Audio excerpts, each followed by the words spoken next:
Okay, guys, we are live. Amazon Live Hangout, and we have two guests on tonight. We have Mike Collins. How you doing, Mike? Hey, how you doing, Jake? I'm doing awesome, and I really appreciate you coming on with us tonight. And we've got a repeat. We've got Gil Daddy and Gil Mama, um, and her crew. You got a crew in the background there. That's Yeah. cool. That's great, man. That's what you do. You have your business. You run your business from home. So anyway, you guys are back on, and the reason I have them on is because you guys are the ones that actually tipped me off to who Mike Collins was. Like he's a secret sauce behind your success. And so anyway, tonight what we're going to do, guys, is we're going to do a Q&A with Mike. Mike sells over $1 million a month. I think you still do that, Mike. Is that true? Yeah, I've got about 30 different businesses. So we have several of them that are doing, several that are doing six figures, Okay. 30 or so. Robert, how you doing, brother? How you guys are coming into the room? Maybe take a minute for people to get caught up with us. As you guys come in the room, you don't mind, just say hello and tell us where you're from, what state or what city you're from. Clint, I've been looking forward to this webinar. I had a lot of people say that, Mike, on Facebook group, saying, "Wow, this is the one I want to make sure I plug into." And you guys can see them. Teresa, I'm not sure who you mean. I can see them. There's Gil Mama and Gil Daddy. There's Mike. And let's see. Yes, we do have video. Okay. And also, guys, that tonight's broadcast will be recorded. So if you, for some reason, if you couldn't make it or if you can't stay all the way, you can go back and catch an automatic replay. Alan Thompson says, Mike, do you have a Facebook page? Probably so, but what? Probably for the students right now?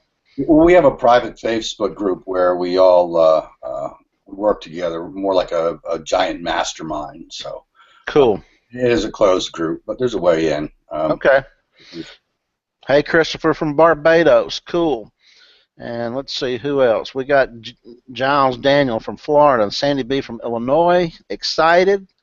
Cool. We like being excited. Tara from Long Island, New York. Clint from Nolensville, Indiana. Roberts in South Florida. Is that anywhere close to you, Mike? I'm in Fort Myers. Okay. Mandy's from Canada. Mandy had some questions submitted through the survey. I appreciate you doing that, Mandy. Rob from San Diego. Make some time to see this webinar specifically. Okay, I'm glad you did that, Rob. Well, I hope we make it worth your while. Brandon from Boise. Robert says he's originally from Oceanside, New York. Tara.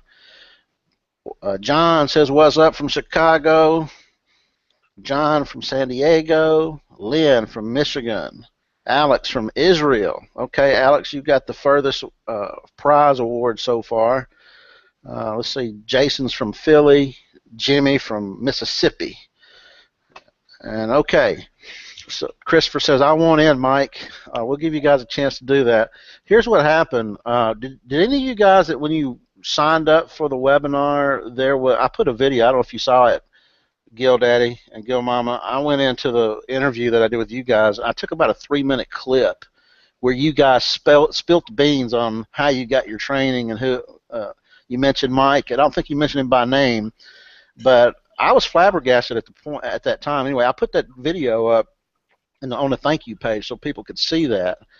And I wonder if people got that point. But what happened, Mike? About 10 minutes into the interview, I was asking them, how did you get to where you are? And I said, well, we used to be eBay sellers, and then we had a YouTube channel, and then our YouTube people started hounding us, and why aren't you on Amazon? You could be making more money. And so they tried it out finally, skeptical. Then 4 or 5 months later, they had heard about private label, knew about it, and was at the right place at the right time, and was able to take a course with this guy who was doing pretty good. He was making millions in sales, and I interrupted and I said, millions? He was selling millions on Amazon? And he said, yeah, millions per month he sold on Amazon. I was incredulous at that point. I said, really? And he's willing to teach somebody how to do this? Which to me, that's probably the most flabbergasting thing is that you would take the time to teach somebody. So let's start with that right there, Mike. Before we go back and get your backstory, why in the heck would you want to take your time to teach people when you already got so much success in this business? Well, it's no big secret. And here's something Sarah and Dave don't know that I'm going to fill them in on right now. They think they picked me, but they didn't. I picked them. Sarah may not remember this, but she wrote a review for one of my products. And I think she was in one of our review clubs or networks or something. She wrote a review for one of my products. I took that review and I showed it to my editor that runs my copy department. And I said, look what she's doing here. And she had pointed out things that kind of like the secret things that we do in our business. I said, these people could do real good. And we started chatting on Skype, but they didn't know that's why I brought them in, because I've been kind of selective in the past on who I pick. Because, perfectly frank, I do coaching for networking so that I can get more people involved that share more ideas and bring new things to the table, and where everybody works together. I started out 30 years ago doing advertising, writing copy, making television commercials, radio commercials, and stuff. And I also taught sales to like car dealerships and different places like that. And one of the things that I did was, I studied marketing pretty heavily, and kind of found my mentor, who was J. Paul Getty.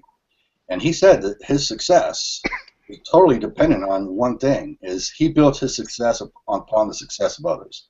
If you can help other people become successful, if you can use your knowledge to help them, that makes them more successful. They in turn help you, because you know what? I can't go out and learn everything on my own. I cannot make every mistake possible to make on Amazon and learn from it.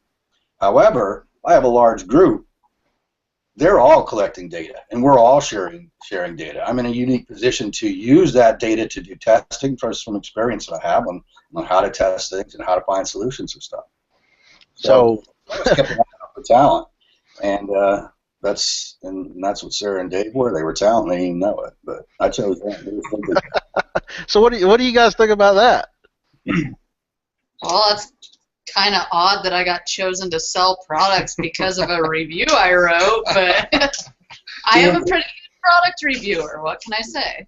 Yeah, that is pretty cool. The customer is what it was. She wasn't sitting there just saying, "Oh, great product, worked nice, yada yada yada." She was speaking to the customer. And there's some people that just have that and some people that don't. And we teach the people that don't. Some people do. The people that do, they just make it to the top. They always do. It's the way it works in this business. That's why some people just float to the top, because they have that natural talent. So give us your backstory. By the way, hi, Eileen. Eileen's from Beijing. She's got the new long-distance record here. What is your backstory? How did you get in this business? And were you always in e-commerce? Or, most people that are in this webinar with us right now are similar to me. They're new. They're brand new. In fact, one of the survey questions, like, I just discovered FBA this week. And that's about as new as you can get. But you're so far up the scale on success, there's a big gap of belief for most people. So how did you get there? You didn't start off there, right? No, actually, in '99, I was in an accident on an airplane and broke my back. And so I was laid up for a while, and I was just so sick of writing copy and writing scripts for commercials and stuff that I said I wanted to do something else. And I bought a laptop, or it wasn't a laptop then, I don't know what it was, a ThinkPad something or other. But I bought that, started messing with it, and I got a spam email. It said something about make money at home. And I thought, now there's an idea. So I looked into it, and I saw all kinds of nonsense, because in '99 there wasn't the whole, it was all about, make money at home, work from home, all that stuff, and like that was the big deal. But now it's just normal, everybody does. But then it wasn't. And so what I did was I started doing some research, and I found that there were people making money, but there was very little education out there. I mean, people were just trying things with no direction. So I took the experience that I had, and I decided to open up my first e-com company.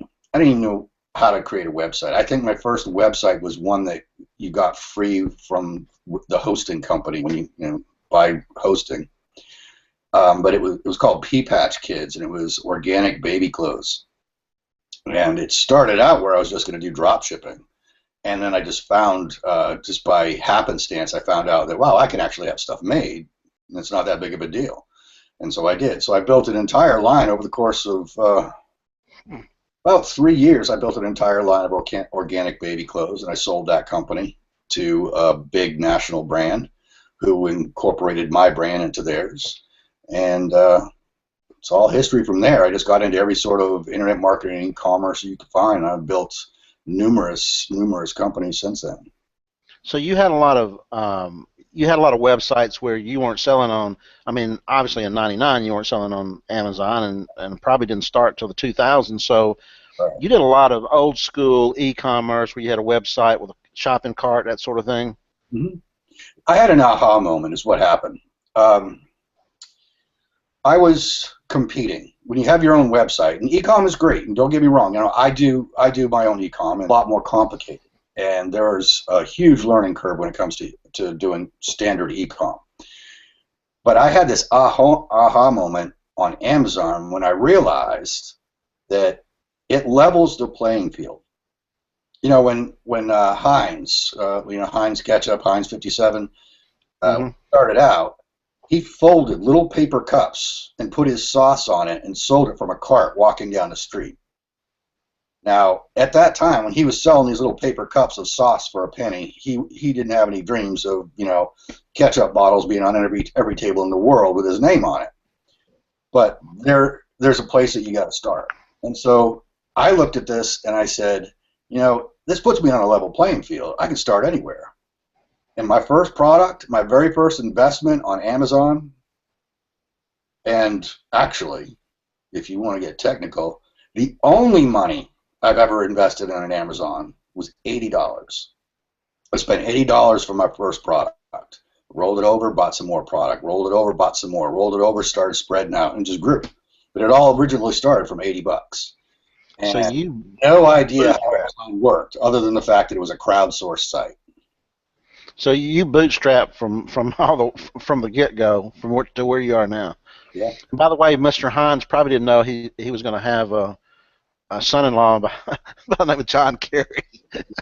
It's too bad, but that's another story. So so you were obviously doing e-commerce. Were you in business before you got? I mean, first of all, you broke your back in you survived an airplane crash or something? It wasn't a crash. It was we hit wind shear. We dropped about 600 feet or something, and I was standing in the aisle, hit my head on the ceiling, came down. It was a mess. They made an emergency landing, and there was about, I guess, 10 or 12 people injured. Yeah. Okay, I was just saying you must have the Midas touch if you survived an airplane crash. No crash. Knock on wood, no crash. So, but were you in business before you went to e-com anyway? Did you have a business background? Well, yeah, I've owned my own copywriting business, and I was pretty much freelance for most of my life. So I have a feeling that comes into play in the Amazon business, that being able to write an ad, you understand the psychology of what motivates people to press a button and say, I want your product. Yeah. Is that something that you're teaching your students? 100%. You see, I mean, there's a lot of courses out there. I've never taken any of them, so I can't say whether they're good or bad. They all may be better than mine. Mine might be the worst one out there.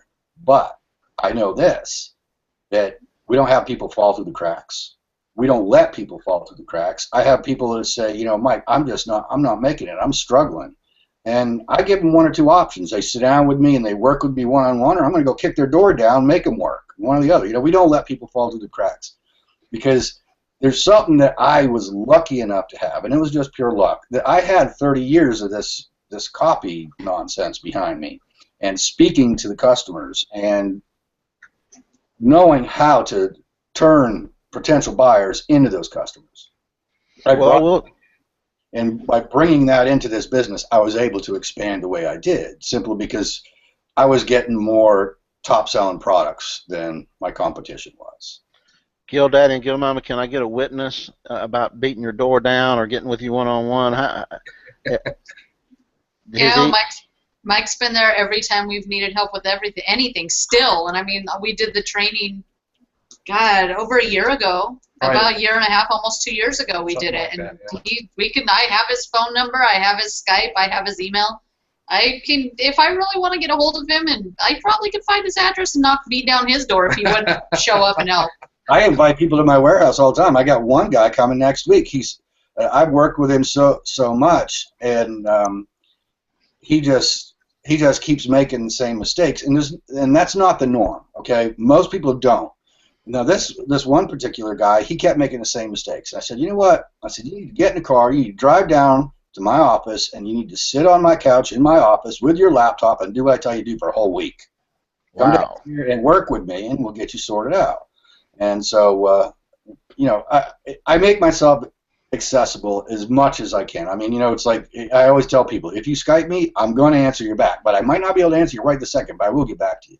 So yeah, and that's why we have to keep our groups small. You know, I mean, if I wanted to be another one of these big internet marketers that all they want to do is sell coaching, then that's a different story. But I can't do that because I need to make sure that the people that come into my program are coming in there and getting what they're paying for. They're getting what they're promised. So yeah, we make sure, and not just myself, but you know, we have the group. The group is all very helpful, and that's what we tell you know, when you come in our group, you need to be active and share your experiences. Let other people learn from you, and we'll all build our success together.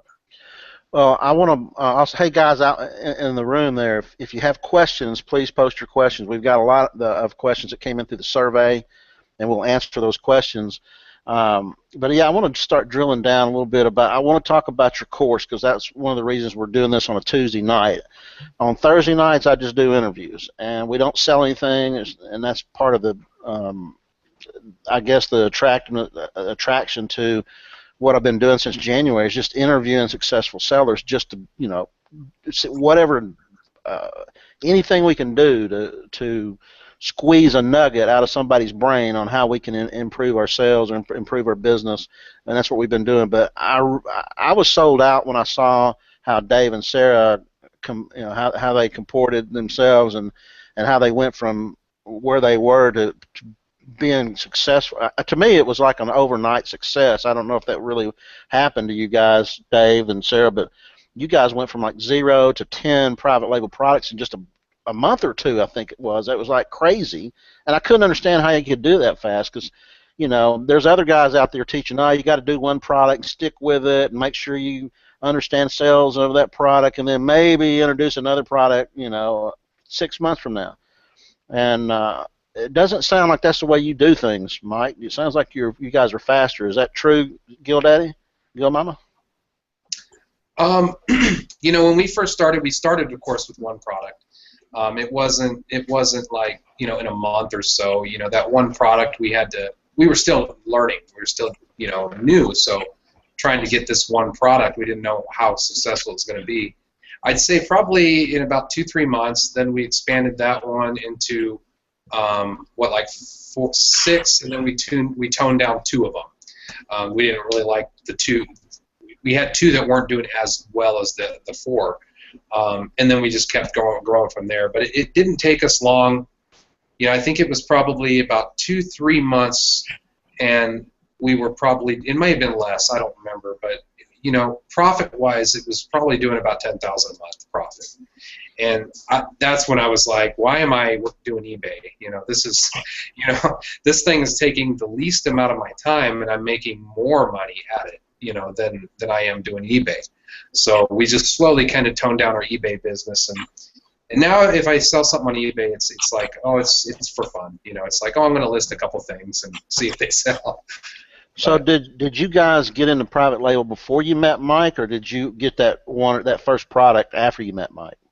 Well, I originally I was looking into it. I heard about it. I was looking into it. I watched a few videos from another training, and it kind of pointed me, I guess, in the wrong direction, because, you know, it made me go, okay, I got a grand laying here. Let me just throw it out a product to see what happens. And I followed what they told me to do. And my first product that I tried that time was Garcinia Cambogia. So why didn't you do it in real love, man? I was up late at night doing press releases and, oh man, just all sorts of stuff, trying to, just all the stuff they were telling me how to do it, and it was just a lot of work. And And then of course, you know, we got together with Mike, and he was like, "Don't worry about that stuff. You know, I'm going to show you. I'm going to show you how you do it." So that's when I was like, "That is a lot easier." You know, I'm like, "That is so much easier." And then I kind of seen the point of it really, which was, why do that in a flooded market? Why put all your time and energy into one product or two or whatever, when you can select different products and do things a little bit differently? And you want more money, you just come out with more products. You know, you don't. The whole reason why we like doing this is because of the amount of time it gives us, you know, amount of freedom. So it's kind of a lifestyle, you know. Here's a good one for you too, Mike. When we were going through your training the first time, you showed during the training a good copy of Garcinia Cambogia, okay? Mm-hmm. You said, don't get into this product, but here's a good copy if you were going to do it. We went in and copied everything from that listing. We changed our pictures to be identical. We changed everything to be virtually identical to that listing, and that listing became profitable. Yeah, we were selling 4 a week or something when we first started, and I was already going to dump it. I was just going to run out of stock. Yeah. And then we changed the copy and changed the pictures just based on what he said. And then forgot about it, and then all of a sudden we were out of stock. I was out of stock. I never even looked because it was on a different account. I just went back and I'm like, I'm out of stock. Why am I out of stock? It was just crazy, just by changing those things in a listing that you can, I guess, propel it. It's a lot of things that a lot of people aren't teaching.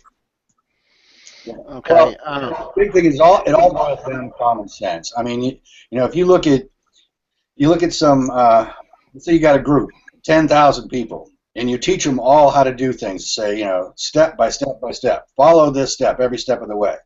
What's going to happen? All 10,000 of those people are going to end up at the same place. That doesn't work. And I tell people all the time, and it kind of scares them off. So don't be scared off by this statement, but I will say it because it's true.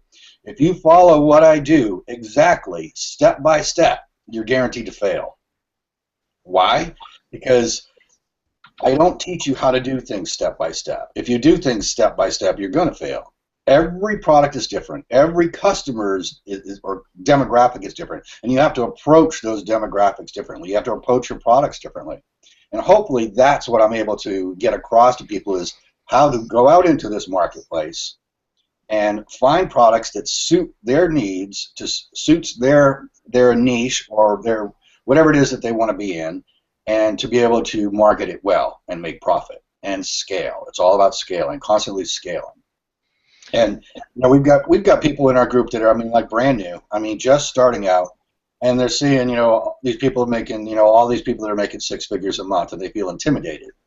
And you know what? That's good. They should feel intimidated, because they're in a group with people that are making a lot of money, that have made a lot of mistakes, that have learned a lot of things. But who do you want to be with? Do you want to be with 10,000 newbies that have no idea what direction they're doing, that are going to get in there and just like to hear themselves talk and say, oh, this works great, do this, or go buy this tool, or all that? Is that who you want to be with, or do you want to be with the people that are saying, no, we don't waste time with that, we just make money? Because they're not going to treat you like your questions are silly. They're not going to treat you like, you know, oh, wow, you're a new guy, you don't know what you're doing. No, everybody's new. I was new at once. I started with $80. If I can start with $80, if you can't come up with $80, then the course isn't for you anyways, because business, you're going to have to put a little money into your business. Not a lot, but a little bit. Well, Telex is asking a question that somebody else asked this in the survey too. This makes a lot of sense. If spending my time in X makes me the most money than Y or anything else, I will continue doing X because my time is limited. So why does someone making millions spend their time involved with a course for a few hundreds? In other words, why are you wasting your time with us if we're spending, you know, we're spending $600 or $700 on a course when you can make millions? Okay. On my Amazon, like actually doing Amazon, yeah, I maybe work 2 hours a day. I have a large staff. They handle most everything. But I do a lot of other things. I network and I form partnerships. I have many, many partnerships. I've got a lot of employee partners too. And within this group, I formed some, you know, some pretty big partnerships. Matter of fact, John Gill and I, we've got a pretty big project going together. Not like an info product stuff. I mean, business, selling stuff. We have, we've got some stuff going, and as a matter of fact, I'm working on a project now that is so new that I'll go ahead and tell you, because nobody's going to be able to catch up with us when it comes around. We'd like to stay cutting edge and ahead of the marketplace on everything. One of the things that I'm working on right now is 3D manufacturing. I think that there's a future in 3D manufacturing. I think there's a way for people to do 3D manufacturing at home and make a lot of money. There's about 3D printing? Yes, 3D printing. There's already a category on Amazon for 3D printed products. Now, is there a selection of products there? No. Is there money in it yet? No. But I don't want to be the guy that comes in, wow, everybody's making money. How do I do it too? No, I want to be the guy that says, hey, everybody, look how much money you can make. And by forming, I'm not going to make any money off this coaching. I mean, it costs a lot to put this stuff together and manage it and the staff and everything. That's not why I'm doing it. If I was trying to sell coaching, I would do the coaching I've already been doing for $10,000. We sold coaching for $10,000, but that business was going in a direction that I didn't want to be going in. The partners, they had different ideas than what I wanted to do. I wanted to do my own thing. My own thing is to make crap loads of money on Amazon and party with about a whole group of people that love to make a whole crap load of money on Amazon. Well, I'm going to say this to Telex, because what this says to me, Telex, you weren't in the room when he answered it the first time, because he already answered this question once. But let me recapitulate that. Basically, the networking of the students that are coming to you and being part of your course, you get as much as you give, because you find out who's making mistakes, what kind of failures they're having, who comes up with a new strategy or twist or technique or tactic that you can utilize as well. So it benefits you from that standpoint to have a mastermind group and teach people how to do it. So that's what he said he's doing at Telex, and it makes sense to me, because there's always people out there that are multimillionaires that are willing to teach other people. Their gratification, number one, of seeing somebody else that you help. But I mean, why do teachers become teachers? I mean, that doesn't pay very much, because they get there's still gratification in teaching people and helping other people become successful.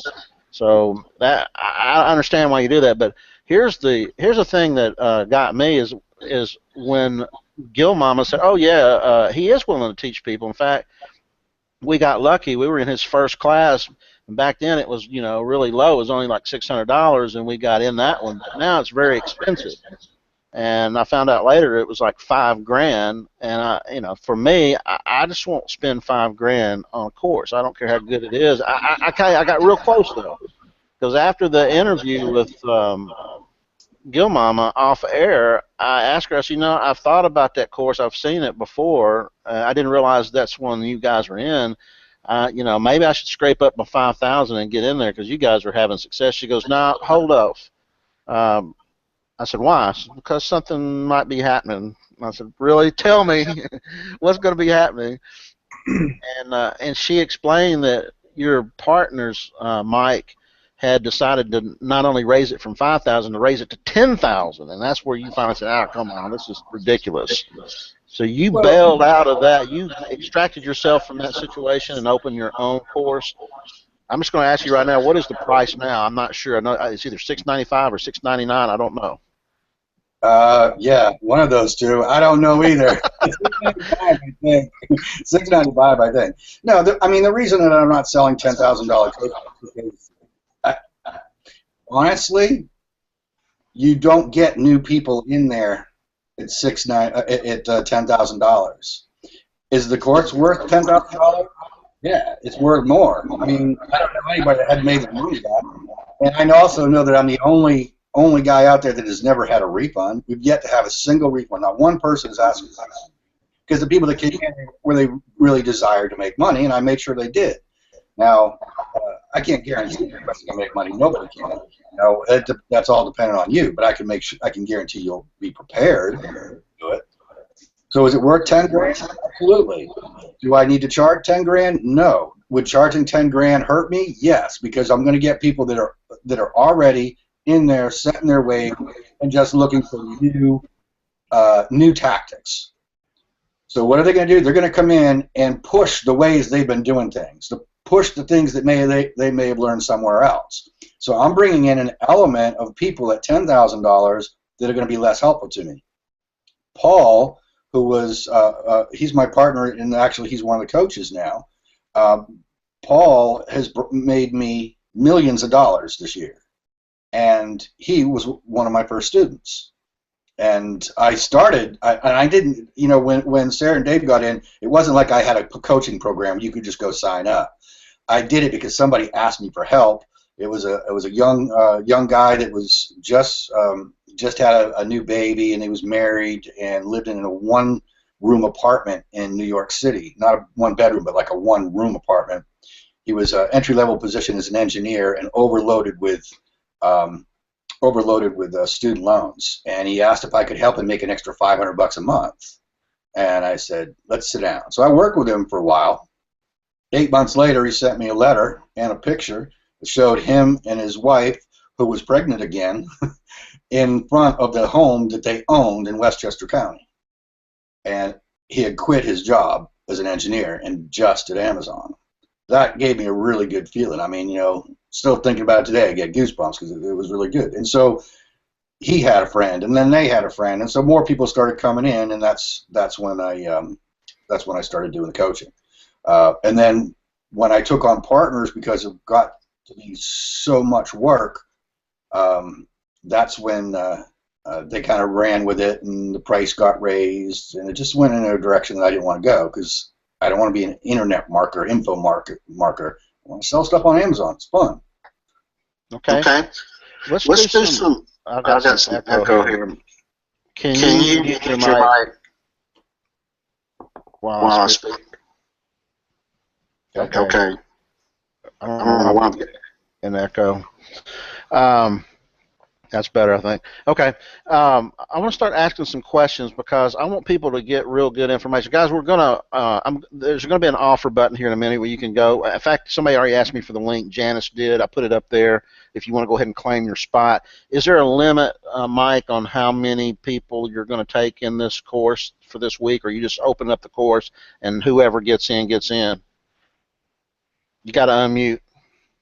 Personally, I'm not promoting it myself. I haven't, you know, promoted it all myself, and I figure 1 week will be enough for us to get enough fresh meat in there, enough grist for the mill to get this, to keep this party rolling and keep the ideas fresh and the new concepts going and new people form, new partnerships formed, new friends made, and you know we do get-togethers and stuff too, and so yeah, 1 week and that's it. I don't know exactly how many. But it won't be that big because we're not promoting big. I need to keep it small enough to be manageable. So, I mean, like, literally tomorrow, if I say, hey, well, that's enough, then I'll just shut the doors. You know, and I'm not trying to create a scarcity because, you know. I understand. But there is a scarcity in effect because you only have 6 more days. When is the deadline? When does this close up? Do you know, GilDaddy? Yeah, I don't know. Sunday at 11:59 p.m. All right, so there you go, midnight on Sunday night, and then if you're either in or you're out, and I'm definitely in. All right, but give us some practical information. You had 3 videos that people could go watch. One of them really opened my eyes about the difference in the way guys choose things and women choose things, and you don't really see a lot of that coaching in Amazon where you're bringing your ad and your copywriting prowess into the game. But what are some of the mistakes that brand new sellers make? And you said that people make mistakes, even successful sellers make some of these mistakes, and they just don't even know they're making them. Yeah. Can you go over some of those things? Well, one of the big things people confuse is the difference between a buyer's trend and a seller's trend.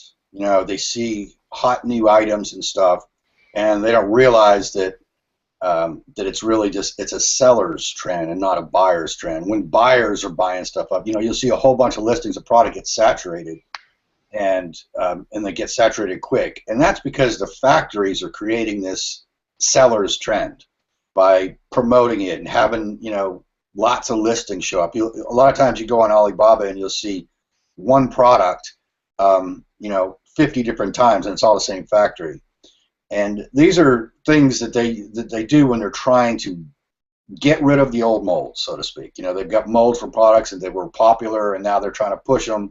And so you get these people that are third-party sellers on Amazon going and finding these products and trying to sell them, and everybody starts trying to sell them at once.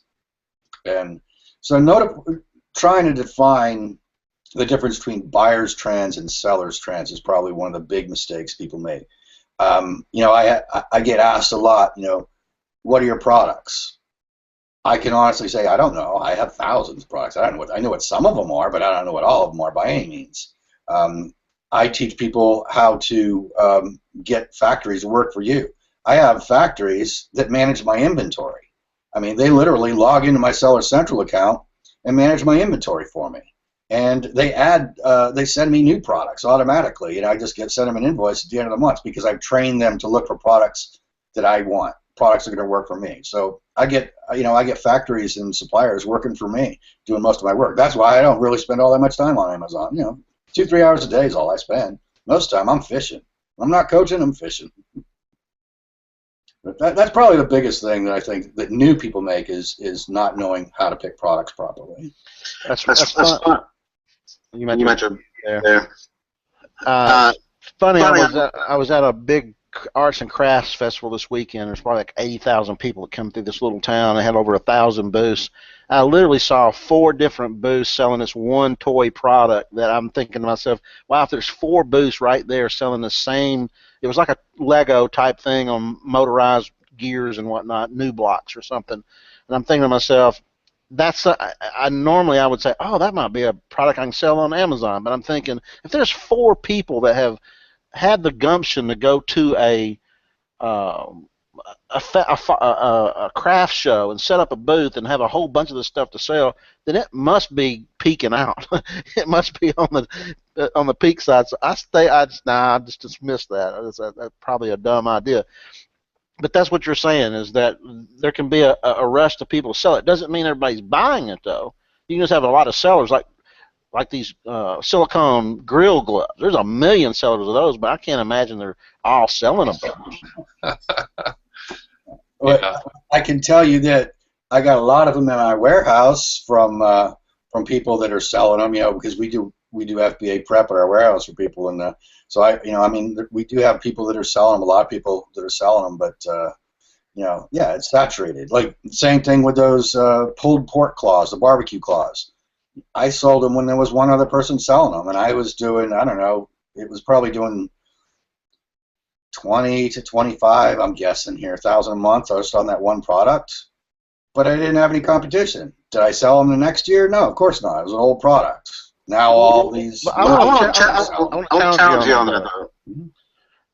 I don't know why we get this. Again, we get wicked echo.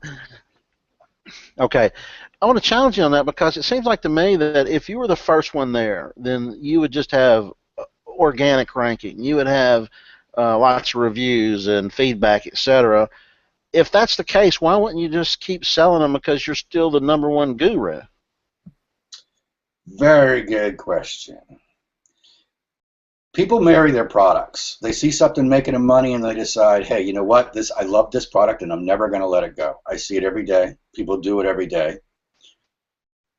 I don't care if I'm #1 or number 10,000. What I care about is my profit and my bottom line. What am I going to have to do to make this amount of money? So when I was selling them for $18.95 or whatever I was selling them for, I think I was paying like $2 for them, $3, whatever. At that time, I was making a good profit margin, and I was moving a lot of them. Then I see some more people coming in, some more people coming in, some more people coming in. Instead of re-upping stock, I got out. And the reason that I got out was because I know what's going to happen next. This is phase 1. More people are coming in. And now what are they going to be doing? They're going to be lowering the price. And since the demand for it, because more sellers are now selling them, the price is going to go up in China. So now in China, they're selling for like $5, and now they're selling on Amazon for like $9. Why waste my time? So I got out at the right time. I got out at the right time, took the money that I would use to buy more stock of that to put into something new that people aren't, jumping all over yet. So it's keeping my inventory fresh. You know, I say it all the time, like, if Macy's had the same dress in the window this year as they had last year, Macy's is not going to be around next year. You've got to keep your inventory fresh, and you have to manage your inventory. You have to manage your risk. You know, we're real big on managing risk so that we're not wasting money or losing money. I don't lose money on products ever. There's, you know, all that to take into account too. Now, these things are not complex. There's not. It's not like this is a complex business. It's really not. It's just kind of knowing what to do in these little situations. When to get in. So how do you teach somebody to stay ahead of the game or on the leading edge to find these new up-and-coming products? Are we looking for new products that are not popular yet? Are we still looking for those products that are already on Amazon, have been selling for years, but nobody's discovered that they don't have any competition right now? Well, it's a little more complicated than that, because really there's another step that we haven't talked about, and that is, what is your process of what you're trying to accomplish here? Are you just trying to get a few good products on Amazon, or are you going to build a brand? One of the things we do, and that we're going to be teaching in the course how to do, is how to build businesses to sell and flip. Now, we can get multiples, I'll say on average of 4, but 4 to 8. What that means is, let's say if I'm selling a company that does $1 million a year, I can sell it from $4 to $8 million. So we flip companies, and we flip niches all the time too. So there's a big market for that. So that's one of the aspects that I'm looking at when I'm choosing my products. So I may want to build out a brand. So let's say I want to build out a barbecue brand. And what I really want to sell, what the big money is in, is, let's say, gas grills. So if I want to sell gas grills, but I want them to see that I'm not just a guy selling gas grills, that I am a real barbecue company. So I sell gas grill thermometers, and I sell gas grill stands or covers or whatever. Are all those things going to make me money? Maybe not all going to make me a lot of money. But the power of all of those products combined with that gas grill is going to make it look like I have the leading gas grill. So now I'm going to sell more gas grills than everybody else.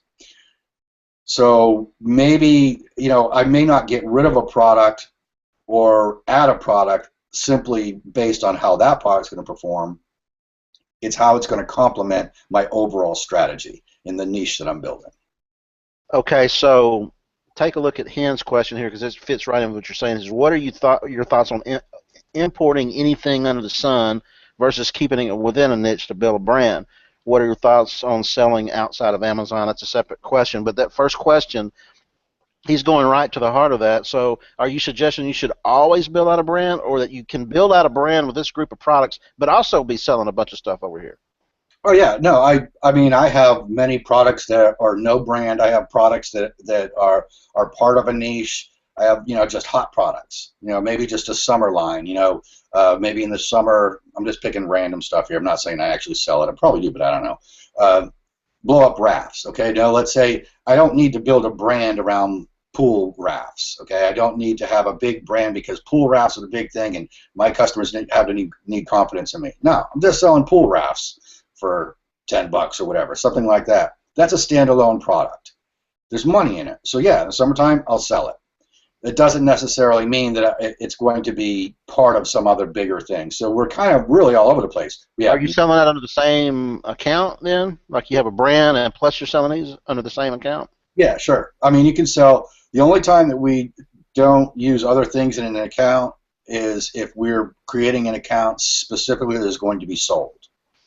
You know, usually with a single brand. You know, ABC headlamps or whatever, something like that is, or ABC lighting is going to be something. The automotive lighting is our brand, and then we sell 30 different types of headlamps or something. That would be a company that we were building to sell. So therefore, I wouldn't put pool rafts in it. Have you done that where you built a brand, open an account specifically to build a brand to sell, and have you sold? Oh, absolutely. Yeah, and we do have a broker for people that we'll show you how to do that if you want. If that's something that you want to do, and we have a broker that'll help you sell your business. We'll put you in touch with a broker that handles it all for you too. Same broker I use. It's not like it's an affiliate thing or nothing. We do the same thing with like our shipping agent. We've got our customs broker and our freight forwarder. We've got a really good deal with him, so we make him available to everybody. And what kind of multiple do you get when you sell an Amazon business if it's successful? 4 to 8. Wow. Okay, not bad. All right, Alex is asking this. I'm going to put this up here. This is for the new people probably. I'm operating on a limited budget. What is the minimum dollar amount I need to start for starting a successful private label business? You started with $80 is what you said and rolled it over. Bucks. Yeah. The bare minimum you can start with to reach my level of success is $80.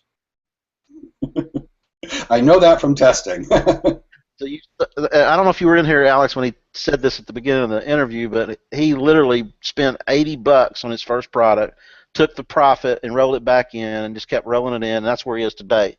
So it wasn't like he went back out. Have you ever borrowed money to buy inventory? Yes and no.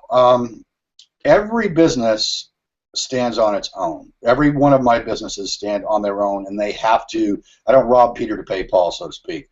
I need to make sure that that business builds itself on itself. If that business is in a situation where it will benefit from a large amount of inventory influx, then it may be smart business-wise for that business to take a loan from like Amazon Lending. They have a loan program. Right, yep. So Amazon Lending or Cabot or something like that.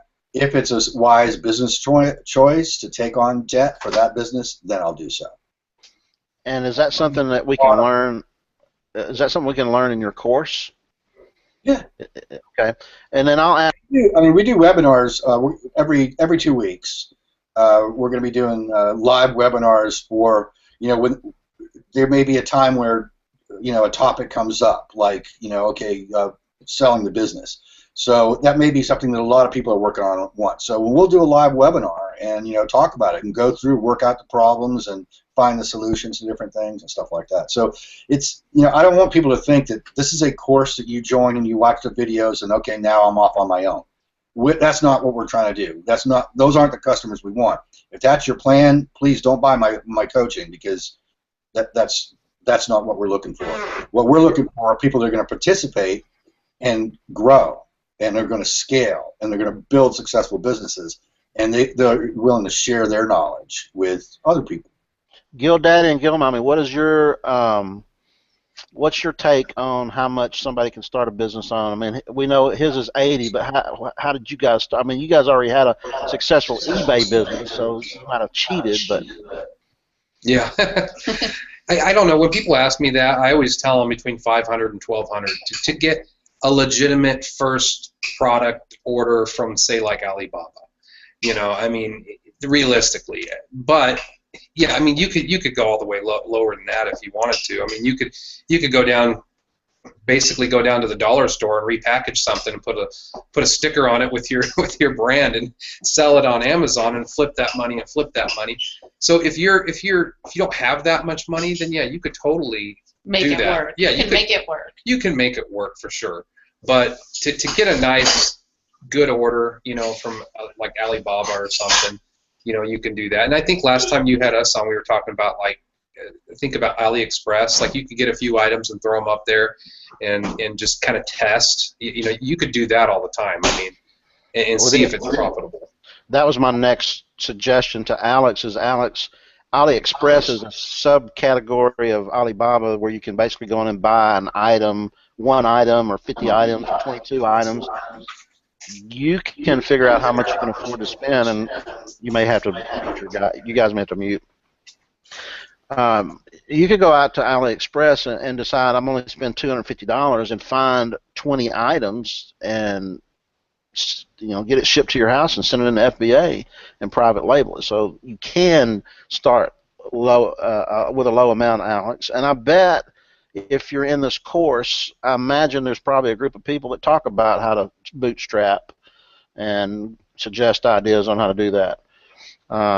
So We got a lot of questions coming. I'm going to start hitting some of these questions, and then one other thing. Let's just go ahead and get it out and open. I'm getting questions about: is this a course? Is this videos? Is it how long does it last? Is it just for a certain period of time? Can you give an overall overview, or should GildDaddy do that, or who wants to take that? GildDaddy or Mike? I'll tell you. It's okay. It's a lifetime membership. Is basically what it is. Yes, there is a course in there, but we call it a lifetime membership because if you were to get my coaching, which is still for sale out there, that I have no part of, but if you were to get that for $5,000, it has old information. You can't use that information today. If you use that information today, it's going to harm you. Not because we taught you bad information before, but because Amazon changes. It's always changing. If you don't keep up with the changes, you're going to wither on the vine and die. I don't care who you are. I don't care how successful you are. I know guys who were doing jump to 6 figures selling Garcinia or whatever hot new product it was and thought they were just the bee's knees, and now they're on welfare because their businesses crashed and burned because they got lucky or they didn't know what to do from that point on. Amazon changes. So what I teach now in that course is available for what is good right now. As soon as that's no longer viable, I need to change that information. I need to update people. I need to make sure that they understand that you can't do that anymore. If you do that, it's not going to work because the algorithm has changed. We have a team that does nothing but testing. I mean, test to find out what's working, what's changed, how to implement those changes. And a lot of people don't understand this, but Amazon is not your friend, they're your competition. You need to know how to compete with Amazon. And I'm not talking about the ships from and sold by Amazon. I'm talking about Amazon, the company themselves. They create a page to make money. They don't create a page for you to make money. If it was for you to make money, there wouldn't be any other ads. There wouldn't be any other products on that page. So you got to understand how to use that page in the right way. Well, those pages change all the time. Every time you log on to Amazon, something different. You need to know how to implement changes when those changes happen. So we are a lifetime membership. You join our group, you get all the coaching. We've got 2 more phases coming out that'll be for people to get in now. They'll be able to get these phases that are coming out for more information. And when something changes, they're going to get a new video. So they're not going to go buy a new coaching program. The people that paid $5,000 before, they have all this new information free to them. And you know, I don't try to sell anybody anything else. You won't go in there and say, buy this because you need it, or I've got something new for you, and all you got to do is give me $100. No, I don't do that. If I can't do it free, you know, sorry. Okay, so this is lifelong membership. There's videos, and then you do 2 live webinars per month of Q&A, and then I twisted your arm today and said, hey, can you do a bonus for anybody that signs up within this webinar here? Can you give us a separate, you know, Q&A webinar, maybe 30 minutes, because we probably won't be that as many as your whole entire, you know, student body that you have there. And you relented and said, yes, you'll do that. So you're going to regret that probably, Mike. Well, actually, one of the things I encourage is for people to form mastermind groups within our group, smaller groups that meet once a week or whatever, and talk about things. You know, I encourage that a lot. And a lot of times I'll hop in with these other mastermind groups just to, you know, go over what they're going over, or for me to learn something new, or for me to share some experience on some issues they may be having. So yeah, I'm happy to do that for you and your group. I appreciate that. Let's see, we got some questions that came in through the survey. Mike was asking, how do you validate products or identify new products you want to take to the market? A validation, do you have a validation? And somebody else also asked, I'll put this up there as part of that same question, because he was asking, do you have a, you know, somebody was asking about criteria for products, like it needs to be less than 3 pounds and fit in your hand and all that kind of stuff. Do you follow those kind of criteria as well? To an extent. Let me give you an example. Let's say I want an evergreen product, and by evergreen, something that's going to be selling year-round and something that people are always going to buy. A butter dish. You know, butter dishes, they've been around for years, they're going to be around for years more. It's small, it's lightweight, it is something that people are always going to want to buy, right? That meets a certain criteria. And so because it meets that criteria, I don't need to make as much profit off of that as I would something else. So this fits into a certain category for me. This makes a good, low-risk, inexpensive product because it's easy to ship, it's lightweight, it's small, you know, it creates that certain criteria for me. But that does not mean I exclude larger things, because I have things that I pay $40 for that I sell for $250. I have things that I pay $70 for that I sell for over $400. And these are larger items. It costs more to ship. I can't send as many into Amazon. There's things, you know, that make it a little bit more complicated, but there's a large profit margin on these. Do I exclude those? No. Would I want to start my business based around that? No, absolutely not. When you're starting out, you need small, inexpensive, and manageable products that are going to be low risk. No moving parts. Why? Because then you don't fall into a refund trap or a customer service trap when you're first starting out. So, yeah, things like that are important for those foundation products, to build the foundation of your business that you can rely on. That's going to give you that paycheck every week. Okay, that's going to help you keep your business alive. So that criteria, yes. And then there's also the profit margin. We give you the directions on how to do that, as well as a spreadsheet that we use, a little the formula where you can figure things out too. So yes, I do have criteria for different things, but I don't limit myself based solely on that criteria. I just classify it for someplace else. Good deal on that. Here's another question. Denise is saying she's wanting to know understanding how to market on Amazon with pay-per-click, or how to get some conversions with a product. And I can see others having success with. So she's wanting to know, how can she have success with this? Do you advocate pay-per-click? Pay-per-click is required, and I'll tell you why. It is the only true source of data that you can get from Amazon. Pay-per-click, even if it's not making you money, will give you a wealth of information. For example, it'll tell you what your highest converting keywords are. So now you know what keyword converts the highest, so you know how to optimize your listing for that highest converting keyword. Once you do that, your sales increase. Your conversion rate is high, so that tells Amazon that this is a relevant product, and so it moves up the rankings. And you know, rising tide raises all boats, and this is what happens for the other keywords. As Amazon sees that it is a product that is converting well and moving, it's going to move up the ranks, and it'll move up the ranks everywhere. Well, Denise has a follow-up question. I would love to specific information on keywords, the concept of ranking for keywords, and how to use pay-per-click properly. So I'm assuming that you cover this in your course and as a coach.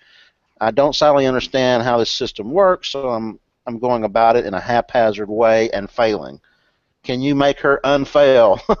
No way. We can make you unfail. But in the short term, number one, I don't use automatic ads. Some people do. I don't. I don't like them because I prefer just a manual. And that way I can go in and I can look and see what keywords are making me money and what ones aren't. Now, if I have a product that I have a big spend on and no sales, what's that tell me? My conversion rate for that keyword is real low. I don't want any clicks on that. I don't care if it's costing me nothing, you know, I mean next to nothing. I don't want people searching for that keyword and clicking it, because it's going to make my conversion rate lower. So I'll eliminate that keyword and make sure that I don't have it in my copy either, so that I'm not ranking for that keyword. Irrelevant keywords can be damaging. So pay-per-click can give you a lot of really important data. We show you how to do that, and we show you how to make it so that it's profitable too. Here's what I'm going to do, guys. I'm going to go ahead and put the offer up, because some of you guys are probably, I mean, I don't want you to have to leave the webinar, and I just didn't bother to put it up there. So let me stick that up there. It should pop up. and I don't know. I didn't really know what the countdown was. I put in 6 days times 24 hours, so that's the countdown. I don't know if it's exactly Sunday at midnight. I didn't know what the deadline was, so you guys can click on that offer and purchase through that link. And because of that, you're going to get a bonus session once a month with Mike, a Q&A, just our group, and then we can form our own little Facebook group if we want to, but we want to participate in whatever Mike has to offer.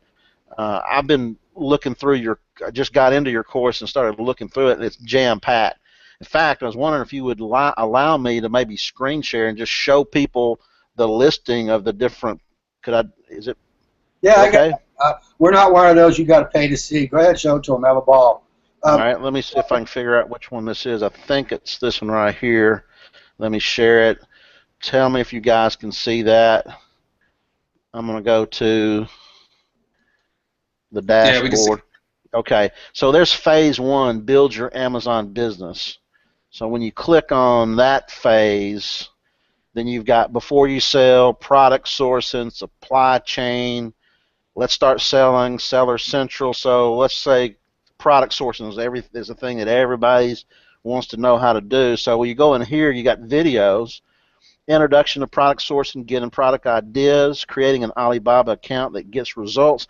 Well, see, I went and looked at that one, Mike, and I was like, wow, I didn't even think about that. There is a skill to setting up your Alibaba account correctly. Is that true? Oh, yeah. If you don't set up your Alibaba account correctly, you're not going to get the kind of quotes you want, and you're not going to make the kind of money you should. So I don't know anybody that teaches this stuff. I will tell you, I've never heard it before. That was the first time I even heard. I said, well, I'm gonna go watch that right away, because what in the heck does that? I mean, that just sounds like such a mundane thing. I would go open up an account, but there's a right way and a wrong way to do it. Navigating Alibaba, getting quotes, and I don't know if I'm gonna zoom that up a little bit so you guys can see it. Let me move this over here. Okay. Also, if you guys need to zoom your screen, you can either click on the little white box on the left-hand side that says Webinar Jam with the red lightning bolt. If you click on that, it actually toggles off your chat roll, and it gives you a bigger screen. It makes it a little bit easier to see. I don't know if y'all can see. Can y'all read that? Is that big enough? Yeah, I can see it. Okay, I'm going to zoom in. Getting quotes, analyzing quotes, types of product sourcing, niche first product sourcing, lead item products. See, I'm guessing that's like the gas grill versus all the other ancillary parts. Is that what that means? Yeah, kind of. Lead items, yeah. Okay. Foundation to product sourcing, evergreen product sourcing. So all of this stuff is, to me, is refreshing, because these are questions I should be asking my my guest on all these interviews, and I didn't even know to ask these questions. They may have actually, maybe they brushed against it accidentally. Somebody saying you can't see. Present to everyone. Okay, can you see it now? If you can't see, you can at least hear. I'm giving you the titles of each individual module, or within a module. How much stocks did you buy? Guys, I just hit it. It may take you a second for it to show up on the screen. I guess I was supposed to hit present to everyone. I must have just been presenting to the admin and not to everyone. But that's chock full just on product sourcing. I don't know if you can see it or not, guys. Supply chain. Here you got a bunch of stuff under supply chain. Getting a bond and broker. And if somebody asked a question about that, I think it's Hen from the UK. I'll go back and look in that in the Q&A, because he actually says something about a bond and broker. And create a shipping plan. Amazon packing list. Manage your inventory. I'm excited, Mike, to tell you the truth. I'm so glad. So, like somebody else said in the room, I'm so glad you quit your partners and reopened this thing. And thanks for tipping me off, Gil Mama. So anyway, I'm going to stop sharing the screen, but you can see. Well, let me pop over here to see what else you got. Let's start selling. Keyword research. There you go, guys. Copywriting for listings. Nobody really talks a lot about that. Item type, keywords, get your UP codes, creating a flat file, uploading it. A lot of people, that's a big hassle.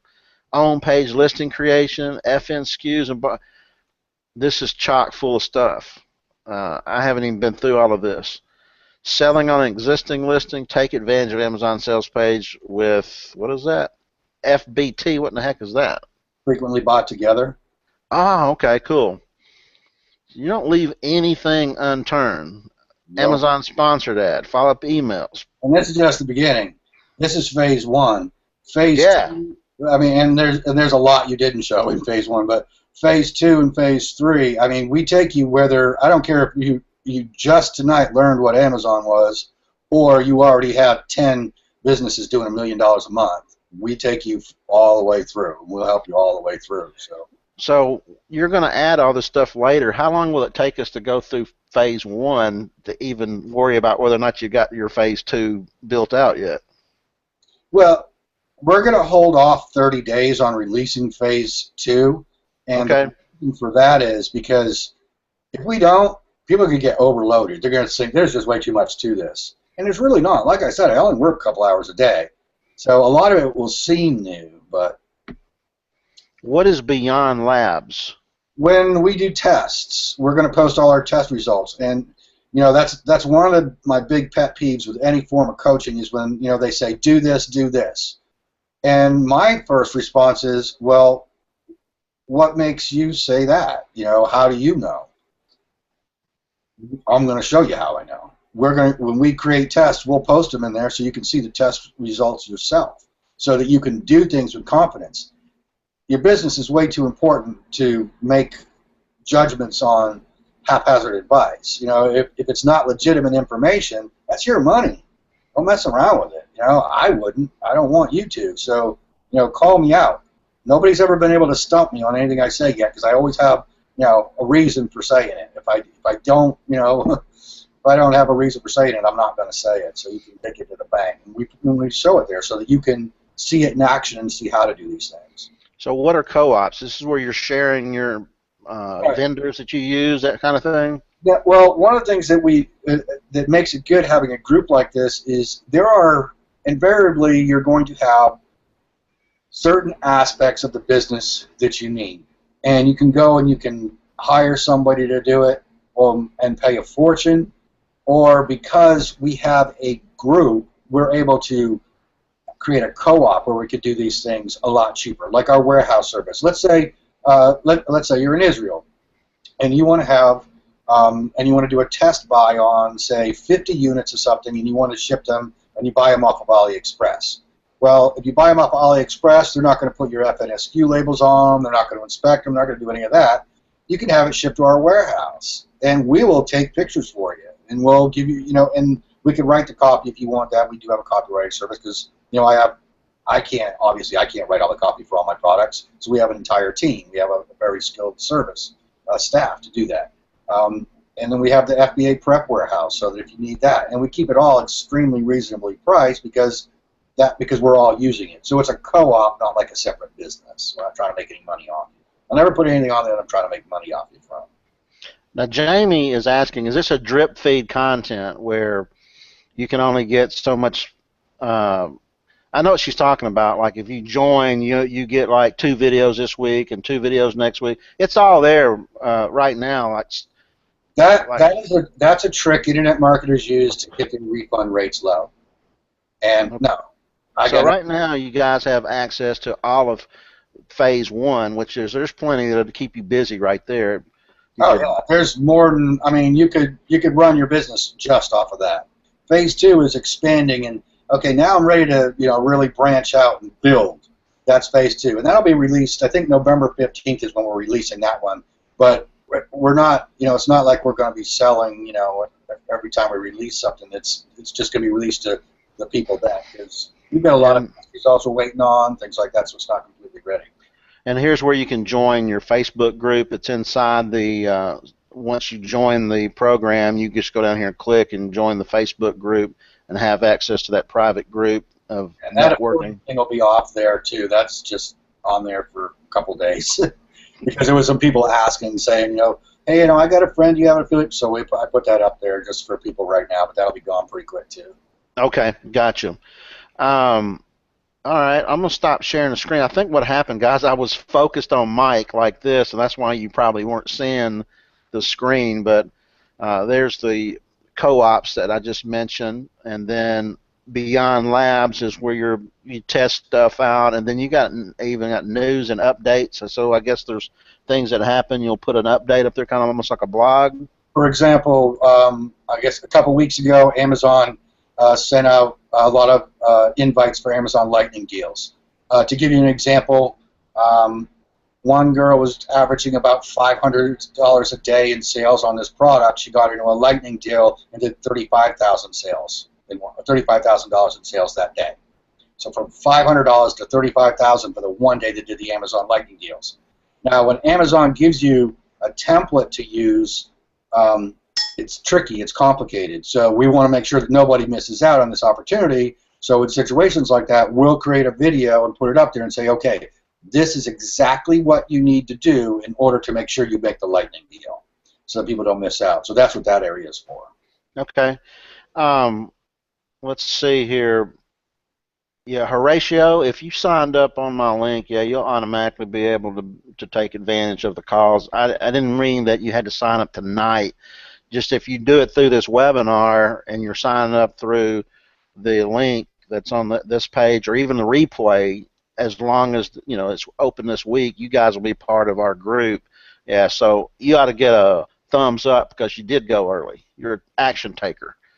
All right, let's see. I will say, I need to reiterate this, that the most important thing to me about this group is that it is manageable so that nobody falls through the cracks. So we say that we're open till Sunday, but if for some reason it went viral and tomorrow morning I found all these people signed up, I got to shut it down. It'll be closed. Okay. Because yes. I'm not going to just let people in just for the sake of letting people in, because then everybody loses. So. Okay. All right.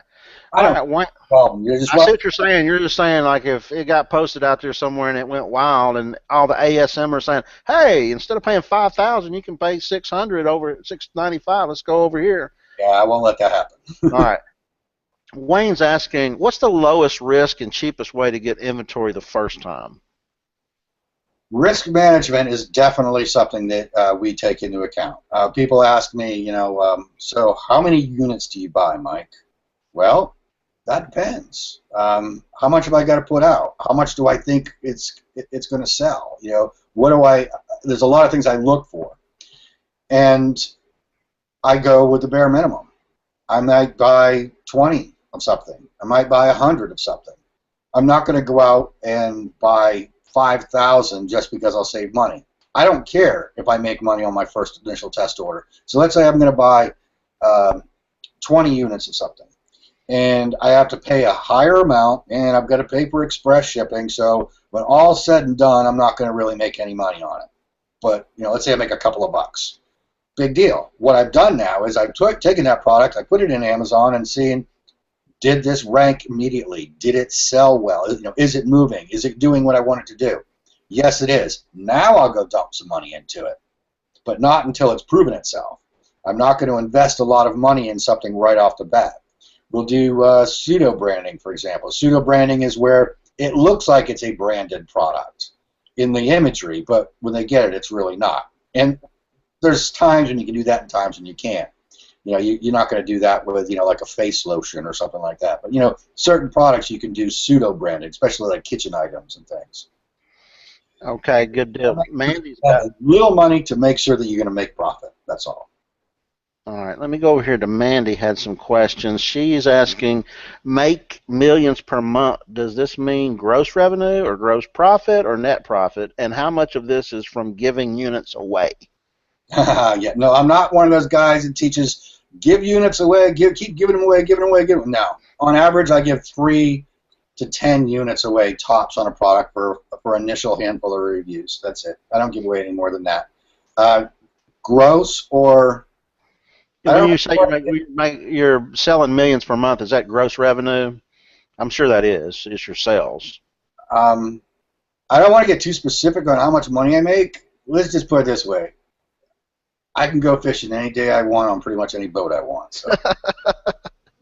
You can even go so high that you have a edema or whatever it was. Yeah. Yeah, Right. I had one of my competitors that started doing that. I noticed them come out of the blue, and they basically, like, I seen them like within 2 weeks jump up to like 200 reviews. And are they ranking? Yeah, they're ranking. They're getting closer and closer. I'm still ahead of them, but they're running like an ongoing promotion or something. I think they're doing it on an AMZ tracker or something. But they're basically just giving them away. It is on AMZ Tracker because Oh, I had the opportunity to review them. It's on AMZ Tracker. All right.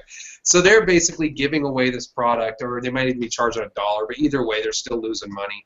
And every single one of their reviews is, I did this as an unbiased review, and every single one. And it, some people might fall for that, but a lot of the customers are getting smarter now. I know I am, and I don't know if that's because I sell on there or not. But I look at the reviews, and I'm always looking for that. We're starting to train customers to look for that. I received this product at a discount or whatever for an unbiased review. Because I always, when I'm buying a product, I do that. I look in there and go, is there any of this unbiased review, wording in there? So they're ranking, but time will tell. They can't give product away forever and expect to just keep doing that and make a profit. Yeah, I'm seeing General Motors giving away too many Chevys for people just to make them look popular, and that's all people are doing is by giving tons of product away. All right, Denise is asking, she wants to know how to read data reports from Amazon and really understand their implications. Do you cover that kind of stuff? Because it is a drinking from a fire hose. No, we have a section on Amazon reporting. Okay, and then Denise also asked, oh, we've already covered this one. Let me get rid of that one. Let's see. Okay, so Christopher is saying a different way of searching for a product, getting more conversions, staying ahead of the competition. These are the things he wants to learn. Okay. Yeah, I teach you how to solve problems.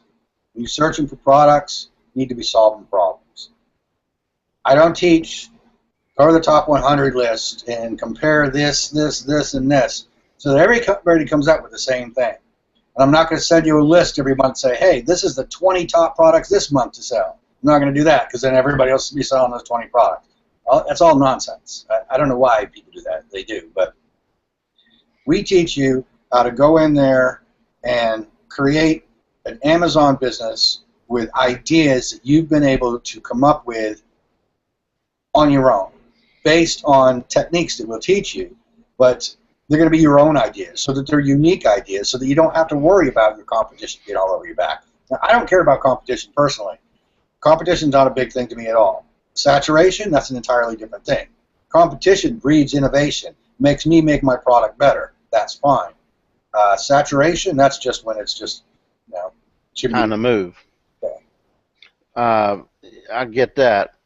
Horatio says, will it be for more experienced who have been running their Amazon eBay shops for some time, or will this suit anyone who wants to learn how to get the Midas touch too? All right. I have a woman that is in her 70s, and I'm not going to say her name. She's a lovely woman. She came to me, and she had no idea about anything. And her first problem was, my Google's broke. Can you help me fix my Google? So I figured I had a challenge on my hand. Now I've got to take a woman who did not grow up in a technology, tech era, okay? Somehow figure out how to explain to her that her Google is not broken, because Googles don't break, and get her to make money on Amazon. She's making a killing now. She actually competes with me on one of my products and is making mad money. So yes, this is for everybody. It's for people that don't know anything all the way up to they think they know everything and they don't, which that's me. I think I know everything, but I don't. I'm not even close. No, I got a lot to learn, I hope. So, yeah, no, it's for everybody. All right, Horatio's asking this huge, super long question, and we've already answered part of it. Why have you chosen to lower the cost of your course and move away from the high-end training 5K? And the short answer is you want fresh, new people who are not jaded. They don't have their own way to do things. If they can afford $5,000 or $10,000, they're probably not somebody who's needs to learn very much. New people are hungry. New people are hungry, and so they're doing the work, they're doing the research, they're asking the questions, they're bringing to light the issues that we all need to be aware of. People that have been doing it for a long time and are very successful, they still contribute, and they contribute a lot, and they're very, very helpful, but they tend to not bring up these issues because they already know how to deal with them. Well, he goes on to say, I think it's great, by the way, and I hope you don't mind me asking the question, but do you think it's possible for anyone to reach a certain level of success doing this and make a good living, or do you see many who fail? If so, why do some succeed to dizzying heights and others simply fail or give up? I watched your video with GildDaddy and your free videos sent out by Jake, and they were all very informative. Love them. You came across as a charming man who has some serious knowledge to share. Thank you for making those videos. They were very helpful to me. So what about his failure question, or do you see people fail? No. I don't see people fail. You mean in your course, or people that associate with you, you mean? Yeah, no. If someone comes to me and they've informed me they're failing, I'm going to jump in and help them so they don't. So, no, I don't see people fail. Do you not have some quitters, though? Certainly a few people have to fall out, would you say? No? Dave, sir, do you know of anybody in our group that has left because they did not succeed? I don't know anybody that's left. We had one lady that signed up for the other training when we were putting it out there. Yeah. And she had met up with the other two, and she was very unhappy. She couldn't figure anything out. She couldn't do anything. She basically what it comes down to is she hadn't started anything. She hit a wall and just never even sourced a product, never even talked to any manufacturers. So I don't know how she's doing to this day. I haven't talked to her recently, but really the only reason why she was where she was at was because she hadn't done those things. She hadn't actually did what they said to do. Go here, do this. Go here, do that. So I would say the only reason why anybody would fail would be that they just don't do it.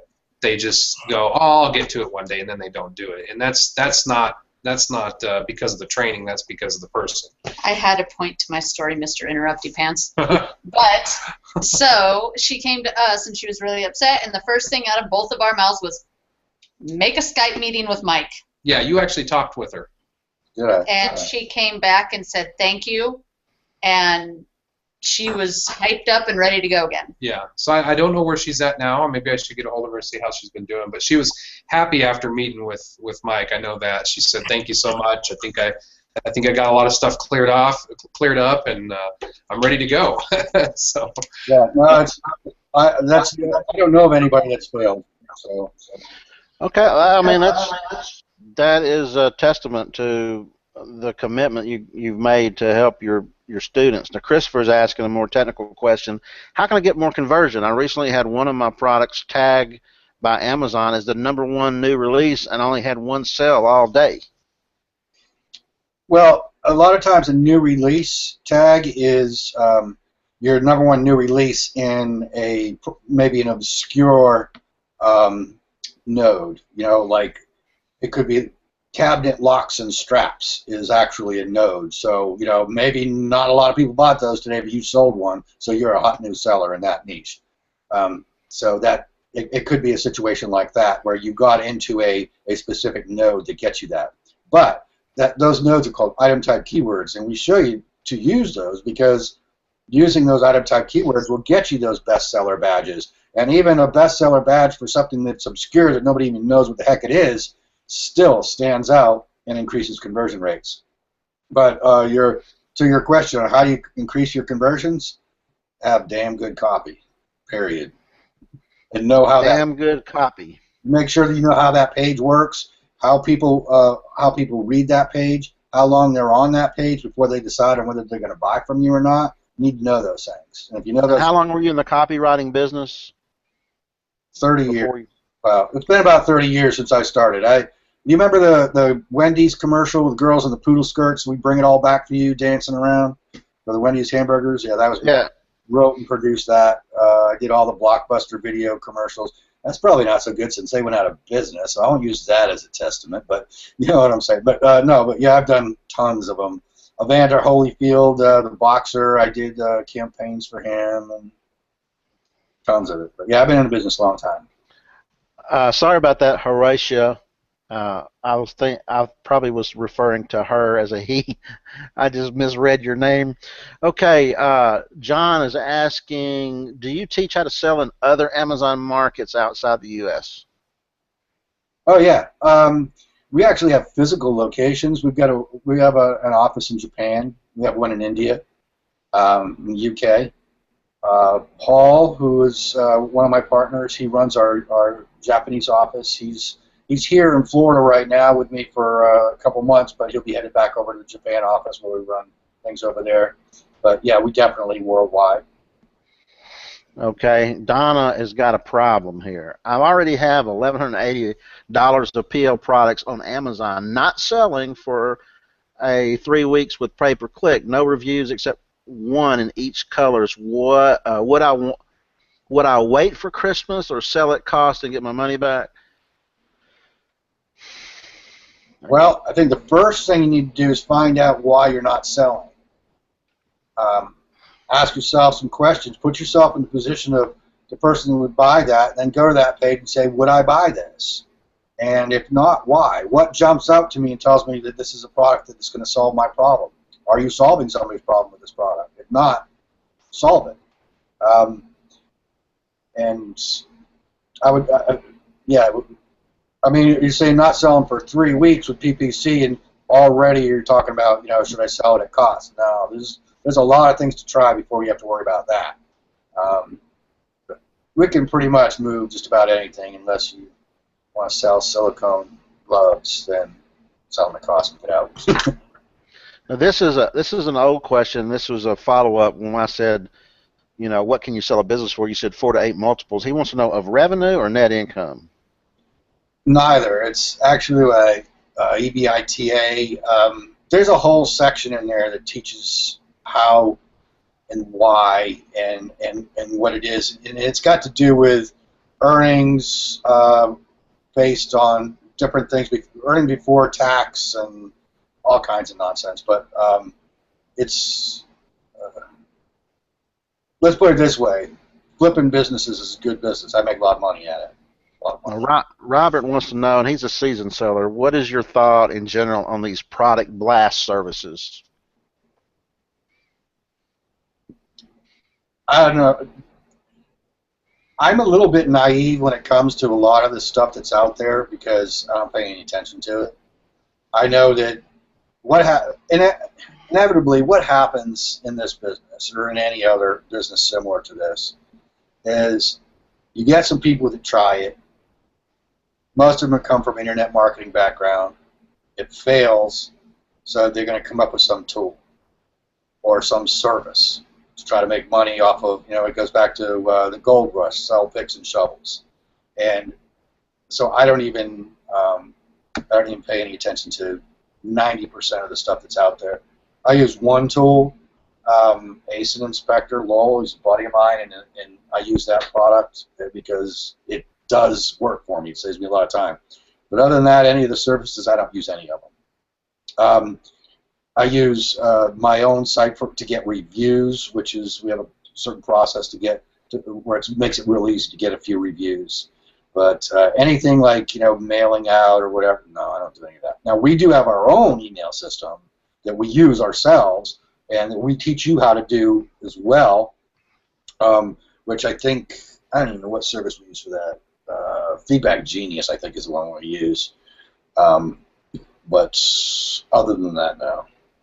Okay. That's just for our follow-up emails, customer service and stuff. Okay, let's see. Mike is asking, are all your sales U.S. based or Amazon, or are you selling in other countries? Are you selling in other countries? Yeah, worldwide. Okay, cool. And then let's see here. Okay, I think we've already answered this, Clint. How long does the 695 and beyond program last? Well, it's 2016 and beyond. It means forever, right? Yeah, 2016 and beyond. Is there always going to be a help from Mike or his partners in years to come? Unless you get hit by a truck or you die on a mountain fishing because you're in too high of altitude. I guess it's been, what, 4 years now that I've been coaching. I've stuck around then, so far. I have no plans on going anywhere. And then I got partners in there too, and I don't think even if I drop dead, it'd still go. Well, that is a mark of a good leader, is when you can develop a business that you can step away and they don't need you anymore. You've helped other people develop to the point where they can run the business. One of the things I teach is the most important thing is to make you the least important part of your business. Cool. I like that idea. I like that. I am the least important person in my company. So. Well, I like to tell people I'm not necessarily lazy, but I like to have the option to be. Well, it makes it easy to sell the business too. If you make yourself less important, the business sells quickly. Now, this one I just put up here because we've already answered it, Michael. I just want to let you know I didn't brush past your question. This is one that you said, what's your criteria? 3 pounds, no moving parts, that kind of thing. He already answered that, but I want to let you know I didn't forget about your question. And then Horatia, I don't even know how to say your name now that I goofed it up. Horatio, how long does the course last? We've answered that. What else does it consist of other than modules sent through? We've talked about that. You're looking at videos, you're looking at 3 calls a month, you're looking at a lab where you can test things out, you got a co-op where you can, and then you got the brain trust of meeting other people. Also, how relevant is this to UK people? Getting your bond and broker. Wasn't sure who I should ask about these things. It didn't seem relevant to me, or I might not understand. Well, we'll show you. I think the cheapest place to get a bond is on NetBonds or netbonds.net. I think that's the cheapest place to find a continuous bond if you need one. And if you have a broker, or if you need a broker, we have a broker for you that's the cheapest guy and best guy, somebody really trustworthy. So that's all covered there if you need it, for sure. We'll make any information you have. We're gonna. Like if you have questions and you don't think it's covered, we're gonna answer. We don't just create a module on it, right? Yeah.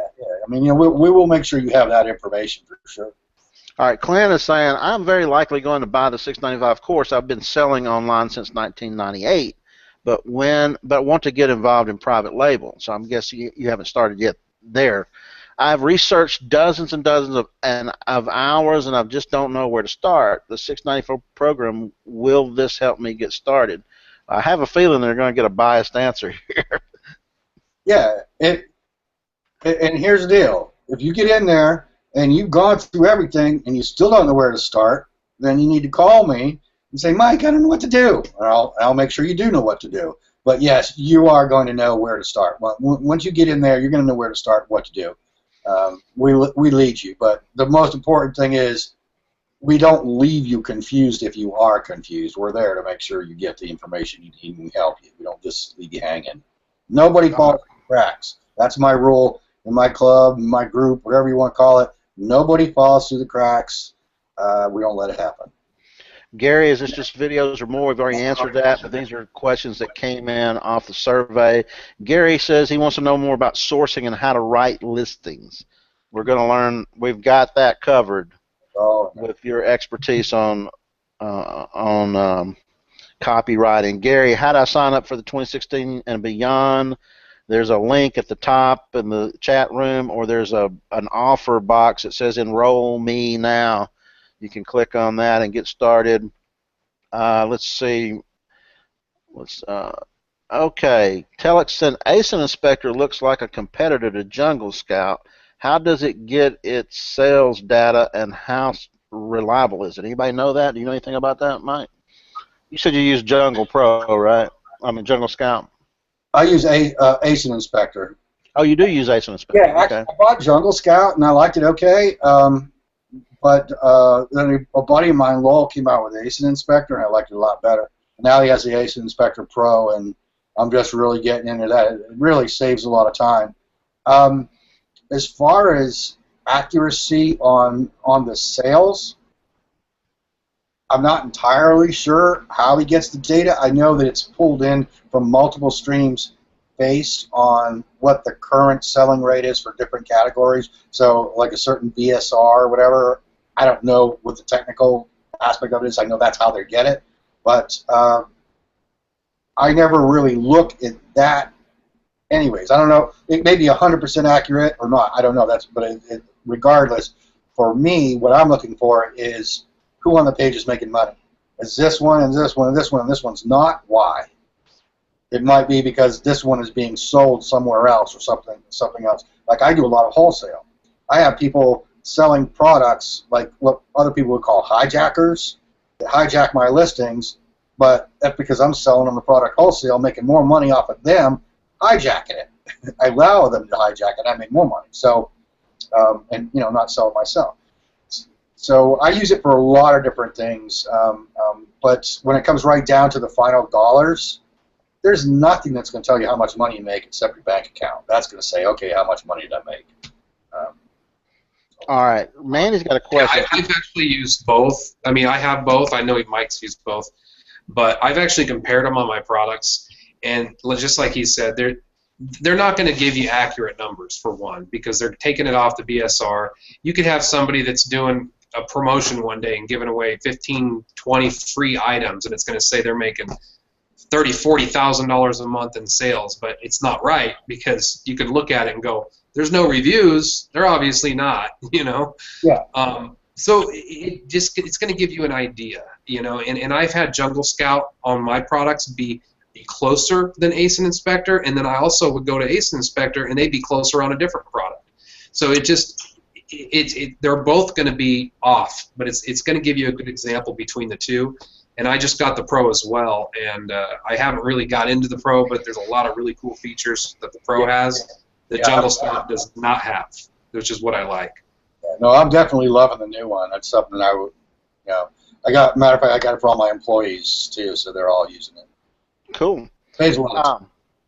Mandy says this is one of her hurdles was liquid capital, fear of debt and taxes. Too old to get myself into debt. USA sales and use tax system is just nuts, really complicated to manage, and the complexity makes it expensive to comply and to manage.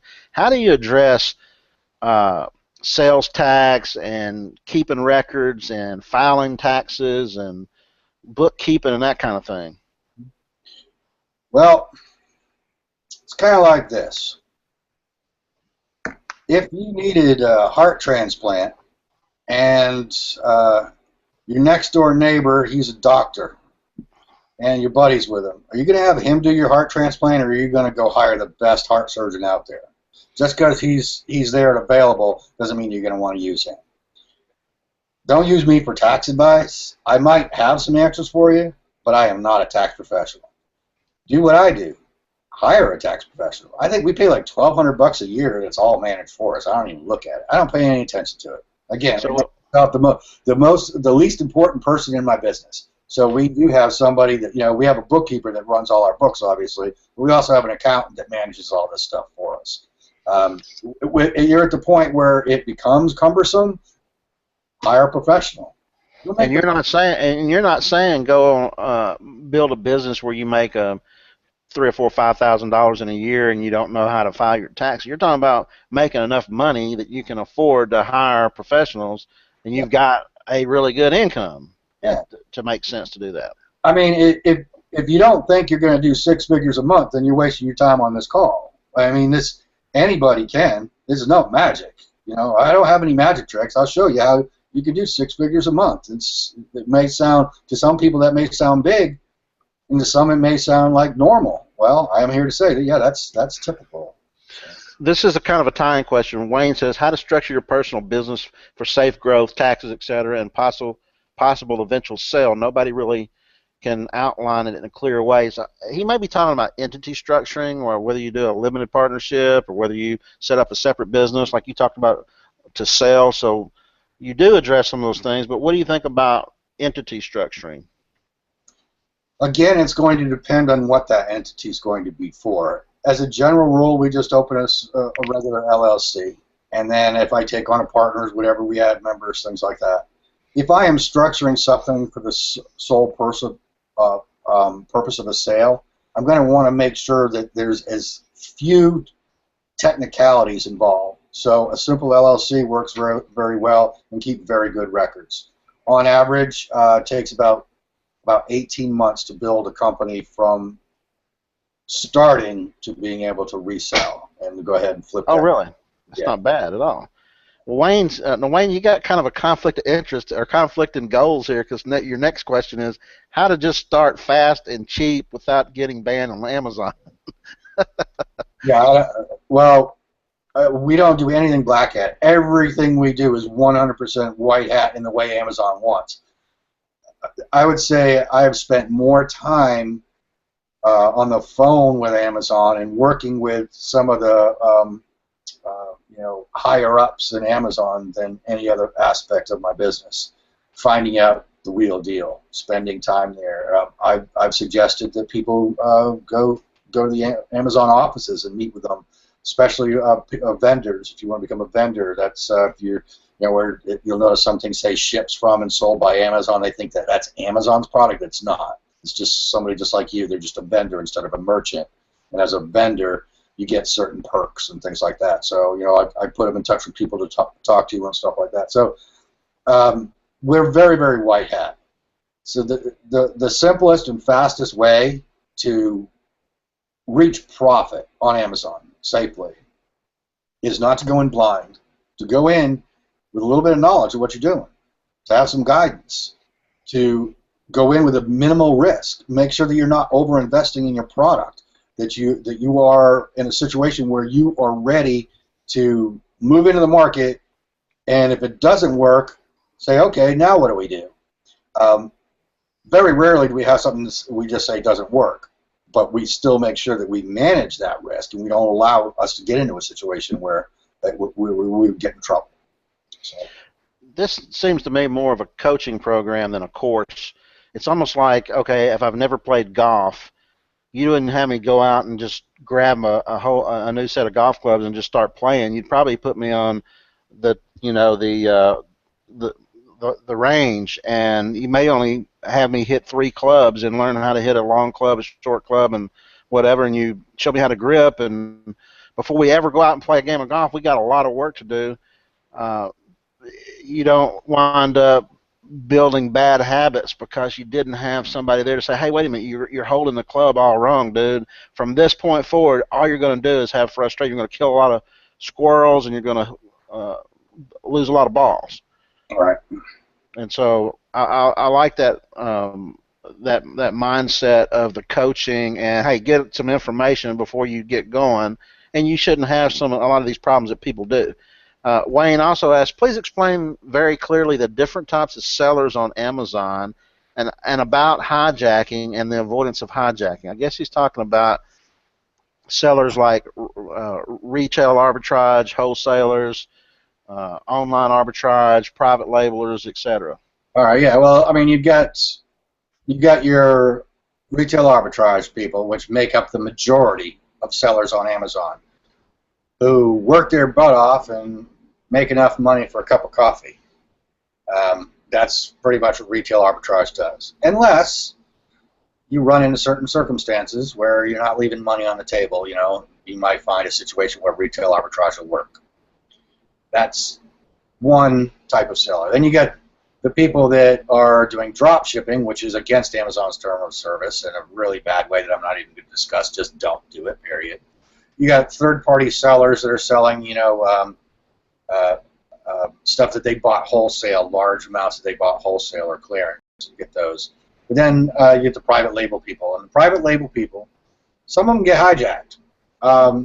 But Amazon is changing all the time. And one of the things that Amazon is going to be coming out with is if you're brand is registered, which you can register your brand, we suggest that you do. If your brand is registered, in order for someone to sell on that brand, they're going to have to be able to have either permission from you as the brand owner, or the product with the original UPC code on it that shows that it is the same product. So that's going to get rid of the hijacking problem very soon. But I don't really have too much problems with hijackers because I keep my products unique. I keep my offers unique, and so it doesn't really create too much of a problem for me. I mean, if you're going to sell the same thing as everybody else, you're going to get hijackers. John is asking, I just started looking at FBA probably a couple of weeks ago. Welcome, John, to this world. So I'm looking for the right knowledge and education on FBA to move forward in the right direction. For somebody that's that new, is this course suited for that kind of for brand newbie? I'm going to say yes, John. I'm going to tell you why. Because I've been gathering information since January, okay, and I've been holding these webinars, and I take it back. I was ready to send a wire transfer, a TT transfer for my first big order. That's how long it's taken me to get going. Part of that problem was I had so many different sources of information to learn from, and Facebook groups, YouTube videos, and doing my own hangouts, that it's confusing. So I think if you get under one umbrella of here's how I did it, and we've got lots of other people who've been successful. Almost nobody has fallen out. I think that's incredible, because you can't say that for some of the other courses. There's another big course that sells for $5,000 now, and I know for a fact I've talked to 2 or 3 or 4 people personally who said, I went through that course and I really regretted it. I didn't really get what I thought I was going to get out of it. It wasn't your course, by the way. It was another $5,000. Coaching, most of the people that paid $5,000, $10,000 paid for the coaching from the course that you're talking about. And then they get there and they go, man, this is completely different. This is not what they showed us. And they're like, now I get it. Now I understand how to make money.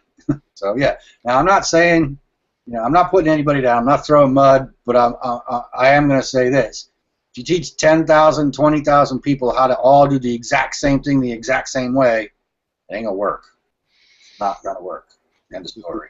John's also asking, what's the specific products being sold by the top people in the business are selling? Do you know what he means by that? I think you even mentioned that.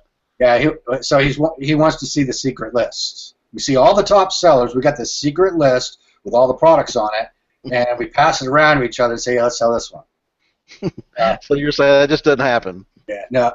The truth is, while product selection isn't a key factor in this business, there is no number one type product that you need to choose, something that's going to be. I'm looking at my desk right now, and I see 4 or 5 things that I sell that people would not even imagine that you could make money off of, that I do. It's be different. That's all. Just be different. And I don't mean different than anybody. Don't be the only one selling it. Be different in your value proposition. The way you're presenting it. Be different there. That's going to make the difference. I know guys that are selling almost identical products, and some are just knocking it out of the park, and some are not making any money. And there's no difference in the products, really. It's how the products are being presented. It makes the difference. Horatia is asking, will we meet some of the people Mike has helped and advised, and hear how they found the process? Can Gil Mama and Gil Daddy, can you guys address this? And by the way, I got to step away from the mic here for just a second, so if I quit talking, if I don't speak up, you guys just carry on. I'll be right back. Yeah, no problem. Yeah, totally. I know on Mike's video where he talks about what the course is included, what's included in the course. He has a pretty long segment in there of people that gave some testimonials. Now, those are all real people.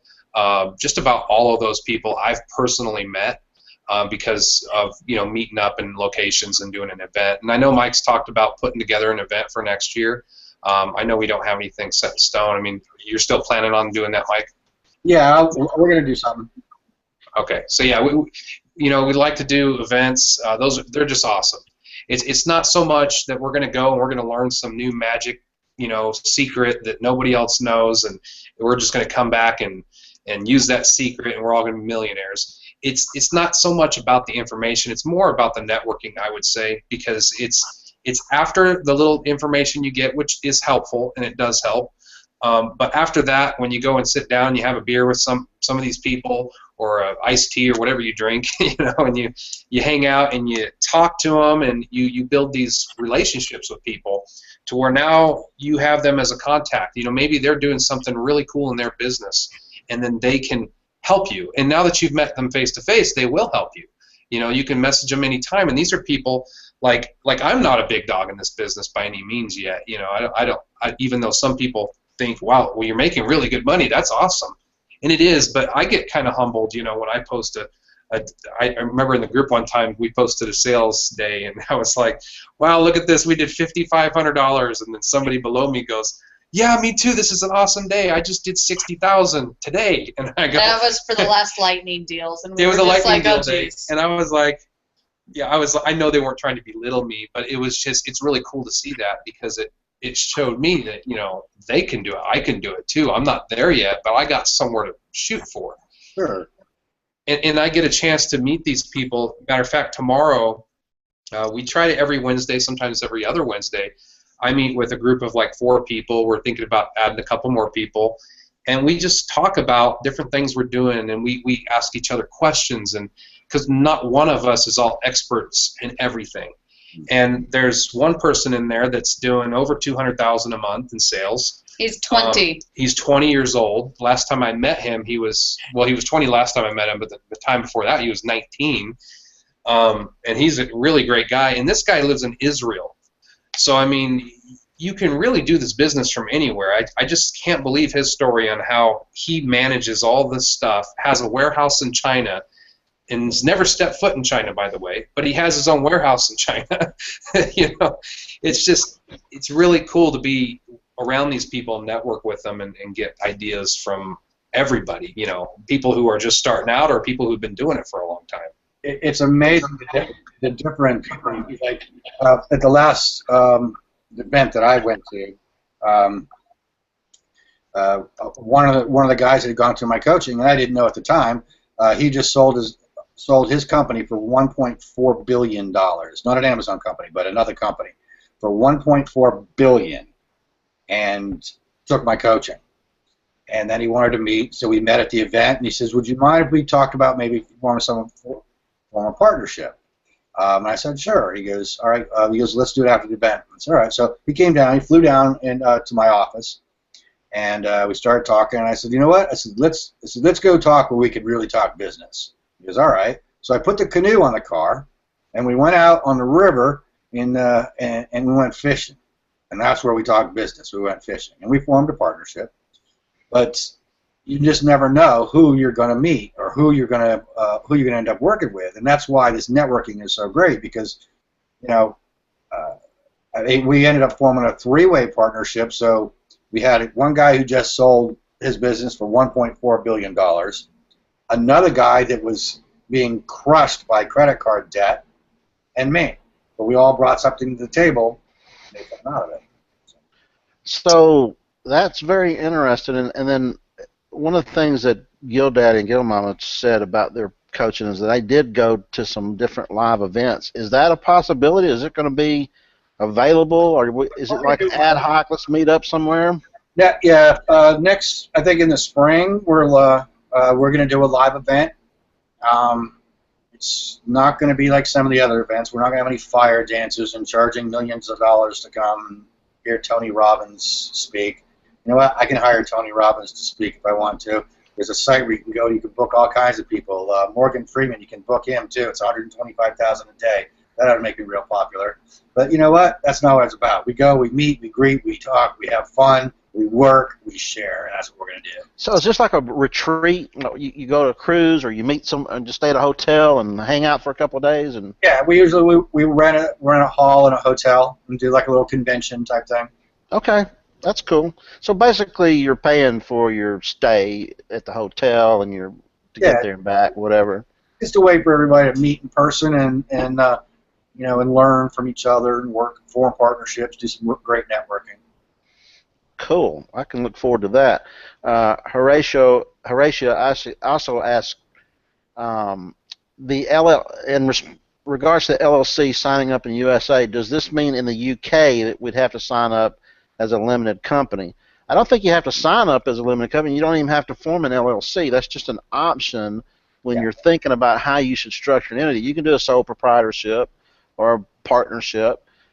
But to answer her question specifically, if you wanted the equivalent, a U.S. company for a U.S. business, I think that's kind of what she's. But if she's in the UK and she wants something similar to an LLC, does she go for a limited company? I think that's true.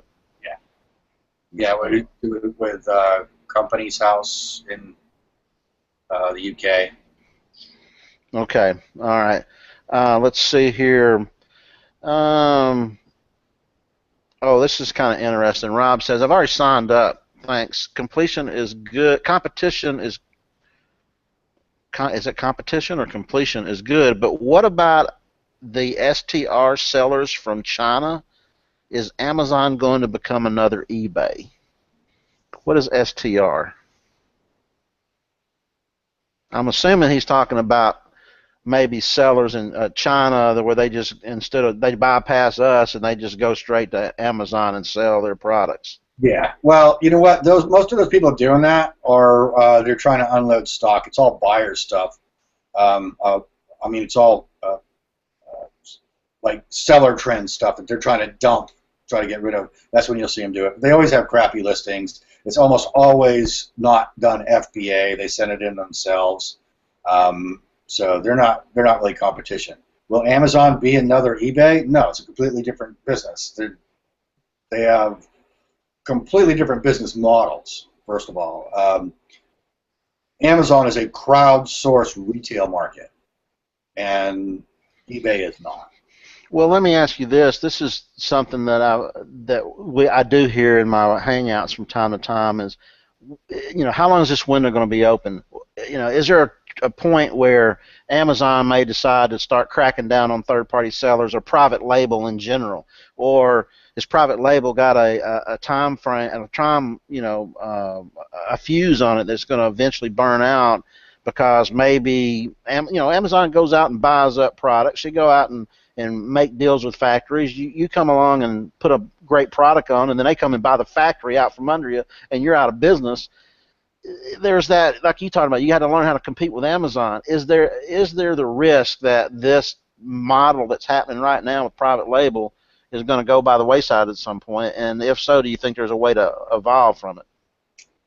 I absolutely not. No, and I'll tell you why. Because if you look at the history of commerce and how it's changed, I mean, we had the day of the door-to-door vacuum cleaner salesman. Now, we don't do that anymore. The door-to-door encyclopedia salesman, we don't do that anymore.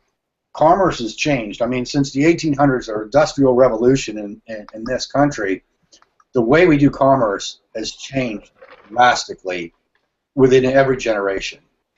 Now we're in this generation where people want it now, they want instant gratification, and they don't want to work for it. I fall into that category. I buy so much junk on Amazon. My wife buys so much junk on Amazon, and I'm really getting tired of her buying my own junk on Amazon. Because that's fine. I sell that. We got some out in the warehouse. She goes, well, I didn't know I needed one. In other words, it just makes it so easy. So, not just Amazon. Amazon is in its infancy. E-commerce is in its infancy. This is a new way to buy. The way we get information. I mean, when I was a kid and I needed to study for a report, I had to wait until Saturday to go to the library and hope that another kid didn't check out the book first and then study. We don't tell our children that now. You Google it. Same way with commerce. We don't get out the Sears and Roebuck catalog and order now and hope to get it in 6 to 8 weeks like it used to be. That is old commerce. We have new commerce now. Things are different. Instant gratification, buying online. That's the way it is. That's the way it's going to be. Amazon is the forefront of that new form of commerce. And so, absolutely. But we don't just stick to Amazon. We expand. We grow. You know what? If Amazon went out of business tomorrow, would I be devastated? No. Actually, I'd find it kind of cool because it'd give me a new challenge to do something else in this marketplace, which I can do.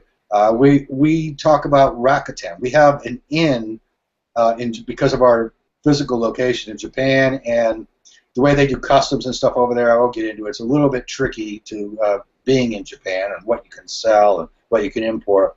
But we have a way to get into Rakuten, which is way bigger in Japan than Amazon. Rakuten's really big there. So we have ways to get you into that. And so we look at the big picture. We're not narrow-minded and focused on we're going to take advantage of an opportunity that's going to die off quickly, and right now it's popular as Amazon. No, I don't look at it that approach at all. I look at it as commerce has changed. I'm changing with it. John saying, Mike, could you clarify, expound on crowdsourced market when you define that? When Jeff Bezos created Amazon, he created it with the idea of creating a crowdsourced marketplace. In other words, a lot of different sellers coming in to sell in one area, sourced from this large crowd of people.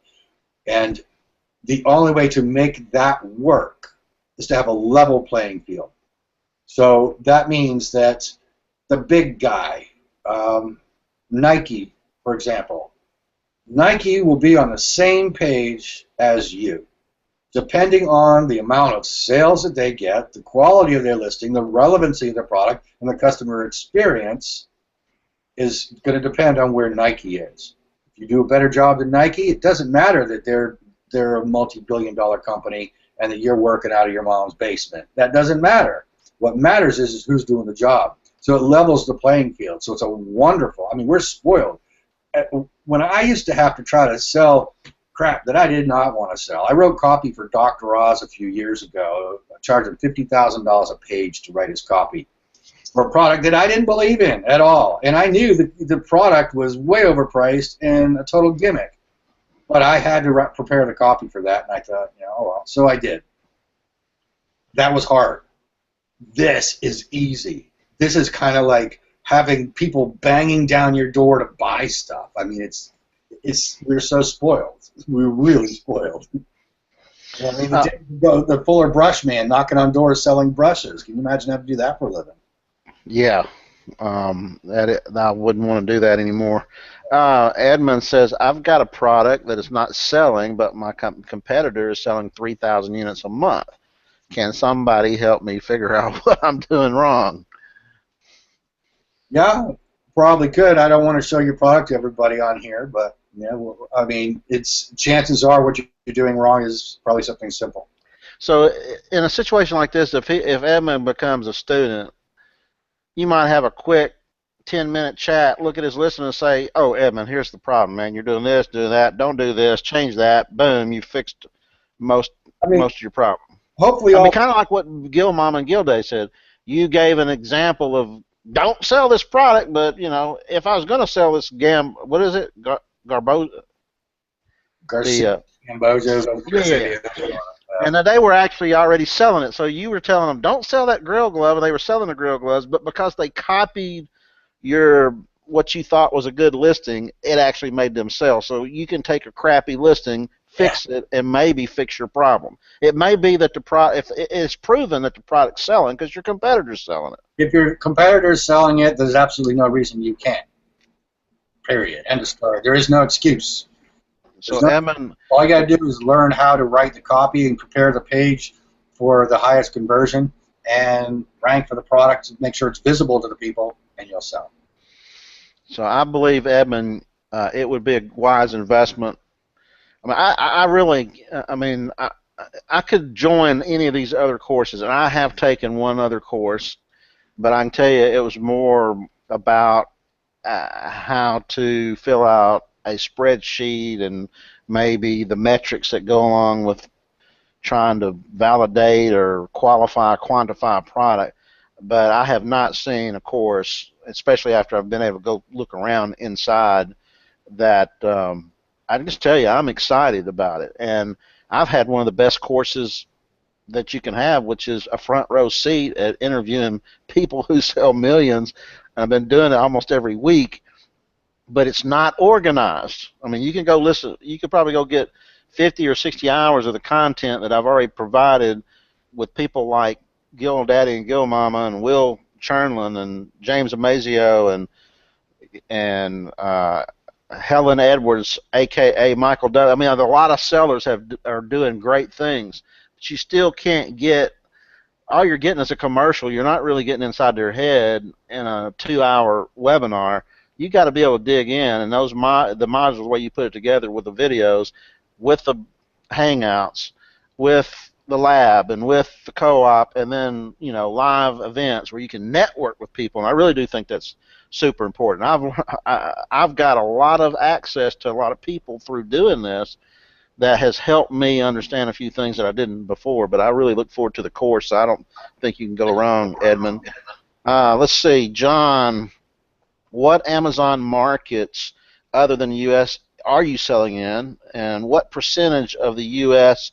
versus other markets are your sales coming from? In other words, in this 1 million plus a month, is it all U.S., or how much percentage of that comes from other countries? Do you know? Our largest market share is the U.S. by far, but we're in all Amazon markets. Okay, all of them? India, yeah. Wow. Well, some of them are pretty tricky. Like India is very, very tricky. Oh, the hoops you got to jump through, and it's not Amazon. It's like the bank. I mean, it took us 6 months just to get the legal stuff set up in India. So that's a bit tricky. But we're in Japan and, of course, all of Europe. Mandy wants to know good listing examples, proven high converting examples. Is there kind of can you give us kind of a sneak preview of what makes a good listing, or what are the most important things? What are the checklists you would run down and say, do this, don't do that? Okay. Yeah. Well, I'll try to put it into simple terms. Think of your page, your Amazon sales page, as your product physically. Okay, not as just like a web page. Think of it as your product physically. So the customer comes on to Amazon, and you got 4 seconds. Doesn't seem like a lot of time. It's not. You have 4 seconds to get them to take action. And by take action, I mean is to engage. Your customer has to engage. Think of it like this. You go into Walgreens, and you see a bottle of vitamins on the shelf, new vitamins or something. You pick it up, you look at it, you shake the bottle. Why do you shake the bottle? Do you honestly think that there's nothing in it and you're going to get ripped off? No. Why do you shake the bottle? It's engagement. It's a human response that you have to do. You go to buy a new car. And you say, yeah, I'm just kicking the tires, and you kick the tires. Why? Are you worried that out of everything can go wrong on the car, are you worried that if you kick the tire's going to go flat? Why do we kick the tires? It's engagement. In order for us to imagine a product becoming brought into our life, we have to be able to physically engage with that product. So selling online, we're presented with a problem, right? How do we overcome this problem? We have to get them to engage in some way. So one of the tricks we do would be in the second image. We have our image stack. We use 5 images. You can put more, but we've tested that 5 work the best. Oh, really? Yes. That's interesting. In the second image, the image should be somewhat obscure in order for them to want to click it so that they can see what it is. In other words, you don't want it to be, let's say you're selling Garcinia. You don't want to have your top picture or front of the bottle and the next picture the back of the bottle. All right? You want it to be something that's engaging, something that's going to make them want to click. Well, what happens when they click? They just kicked your tires. They just shook your bottle. Okay? They've engaged. So you got 4 seconds to do that. So do you want to write a title this long? Looks like it was written by Leo Tolstoy? No, you put it to sleep. So you need to make sure that you craft that page in such a way that's going to carry them from left to right to the Add to Cart button, not to scroll down and get into all the areas where all your competition are. Why are all your competition down there? It's because you got about a 90% chance of losing the sale if they scroll. Wow, I didn't know that either. 90%. Amazon knows that. So what do? They don't make it all about your product. They figure they've lost you, so now they're going to show all the other products and all your competition. Customers who viewed this also viewed this. They're leading you away. You know, Amazon is leading that potential customer away. It's your job to keep them above the fold and to click on the add to cart button. I mean, that's the whole idea of pay-per-click. Somebody might be on another listing and they see your pay-per-click ad come up with a better price, and it's probably maybe the almost exact same product, and it's such a good price that they have to click. They just lost that sale and went to your page. Yeah. So, but you're saying that if you use more than 5 images, you actually see a bell curve drop off of. Wow, that's interesting. How did you ascertain that particular fact? We have a lot of accounts, and a lot of them are test accounts. And I always tell people sometimes they find my product, and so they want to go copy what I did. If you find my product and copy it, chances are you're going to lose money because we're testing always. We have a lot of accounts that are just for testing. But we don't just test what works. We test what doesn't work. We need to know what the negative effects are for certain things. So let's say I've got 8 images in a listing, and I see that my sales have dropped off considerably, but I moved up to 4 and they didn't improve much, but at 5 it did. Why? What happens is it gets to a point where it's no longer images to sell the product. It's now, you know, they're looking at the family photo album and they're bored. They're into the habit of clicking images.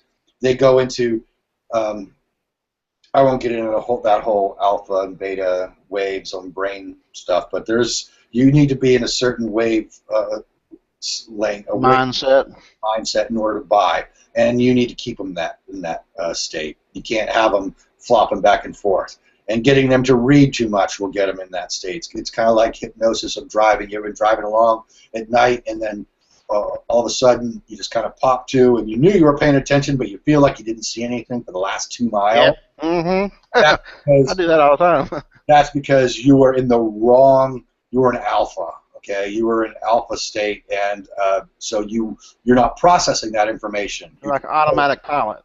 Exactly. And even though you did see it, you don't remember seeing it. Well, that's what happens on listings too. So, do you engage brokers area? Now we're getting into a whole different thing, but yeah, we even do in phase 2. We talk about neuro-linguistic programming for conversions. So we do all kinds of neat stuff there. So, do you study other advertising gurus like Roy Williams? Oh, you know? I always keep abreast of that. But Dave and Sarah can tell you at the last event that I held in Fort Lauderdale, I had the whole audience. I hypnotized the whole audience, made them all say something that I wanted them to say that was wrong, and they had no idea that I did it. And it was just because I set them up that way. But the whole audience said something exactly wrong, and they're like, "Oh man, I should have known that." But it was just the way it was set up. But we did the same thing on the sales pages.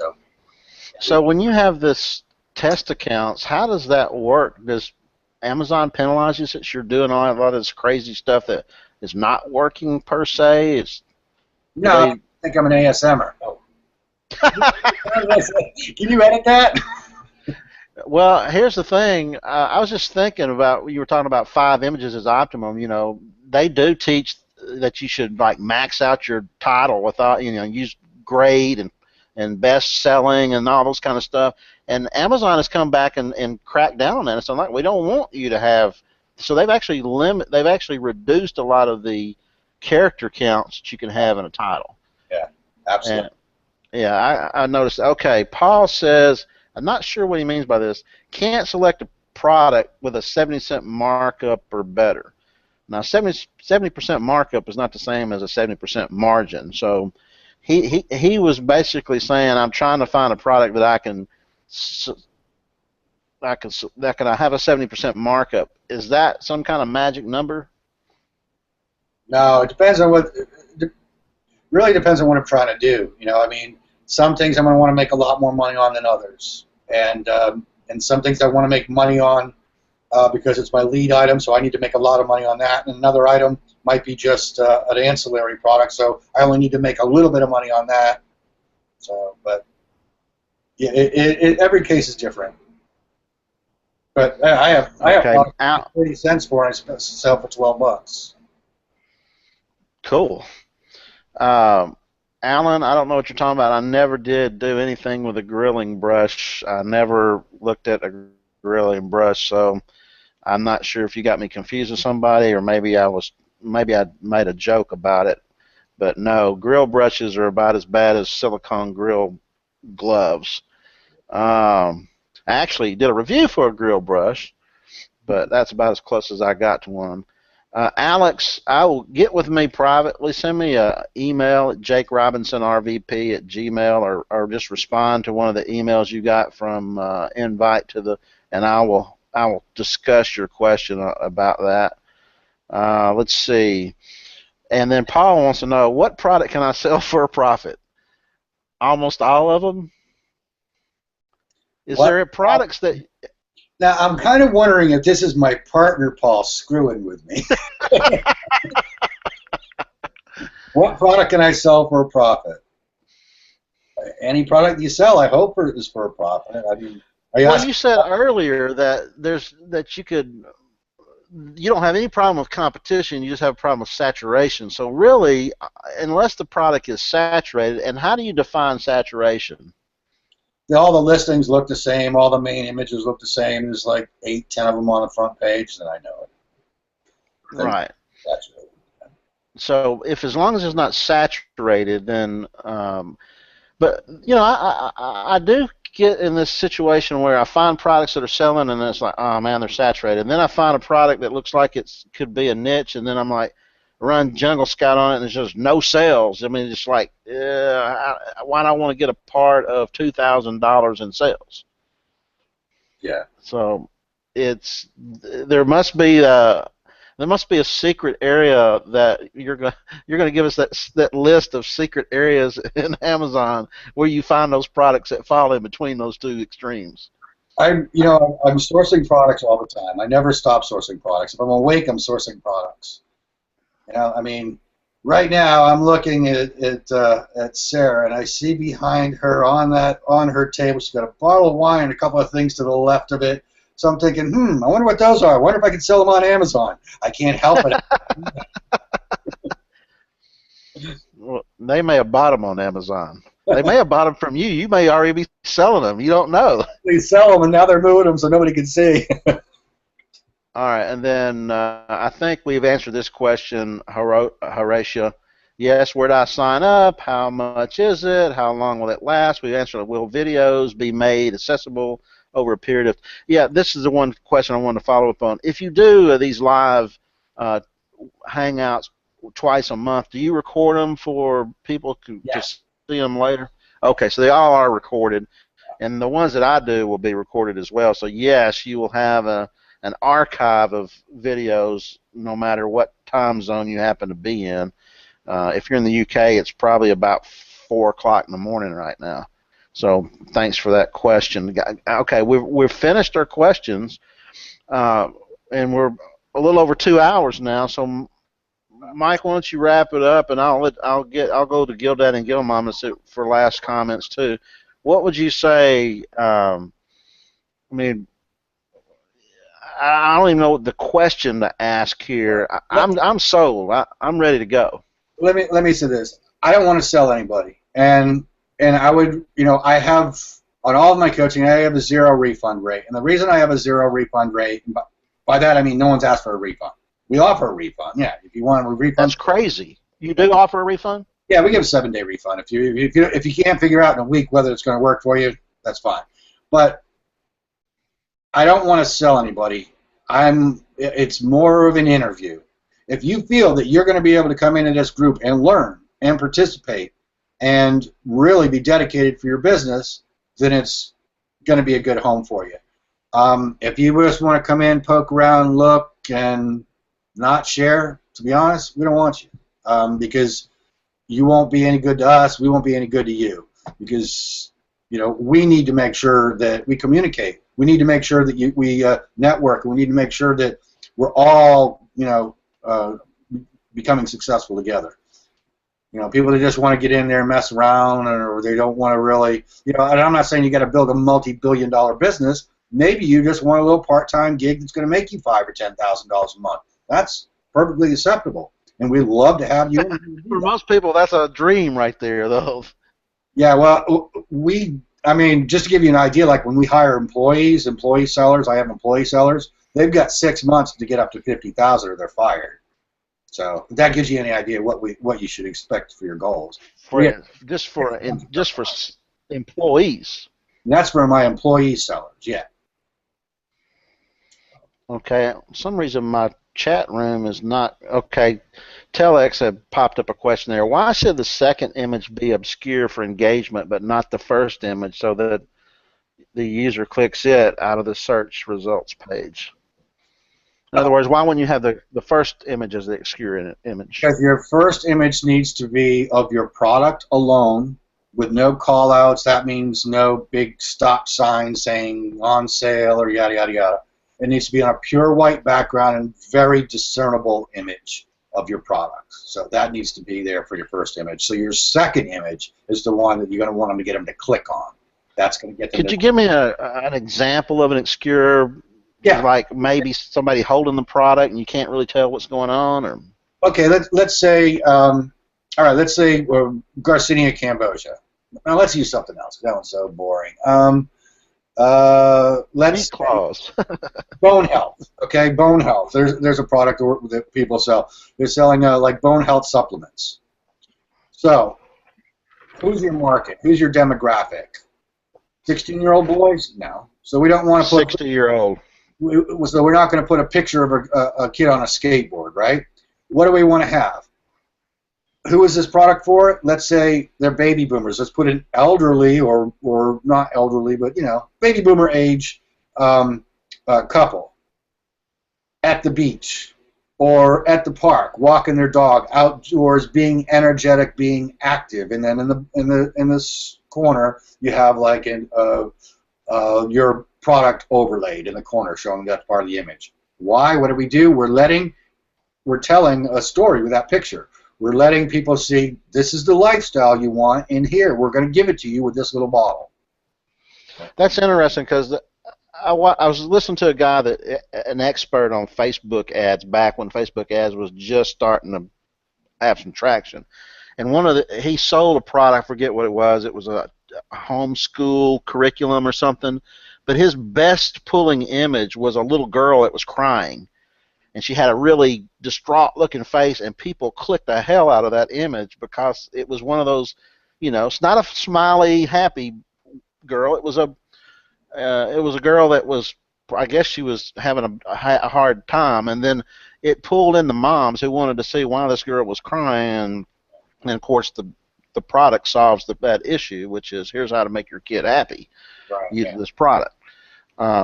Robert is asking, what do you think about using an infographic as one of the images? Yes, there was a time when Amazon stopped any text in images, so we had to stop putting text in our images. Now they allow it again, but not in the first image. It can only be in the images underneath. So yes, infographics. However, I say that with one caveat: do not educate the customer. If you try to educate them on that page, you're going to lose them. If you educate them, they'll learn from you and go somewhere else to buy, almost every time. So the infographic should be about benefits? Exactly. Do feature benefits where you could use it to inform with a feature, but make sure that it's qualified. This is what you get.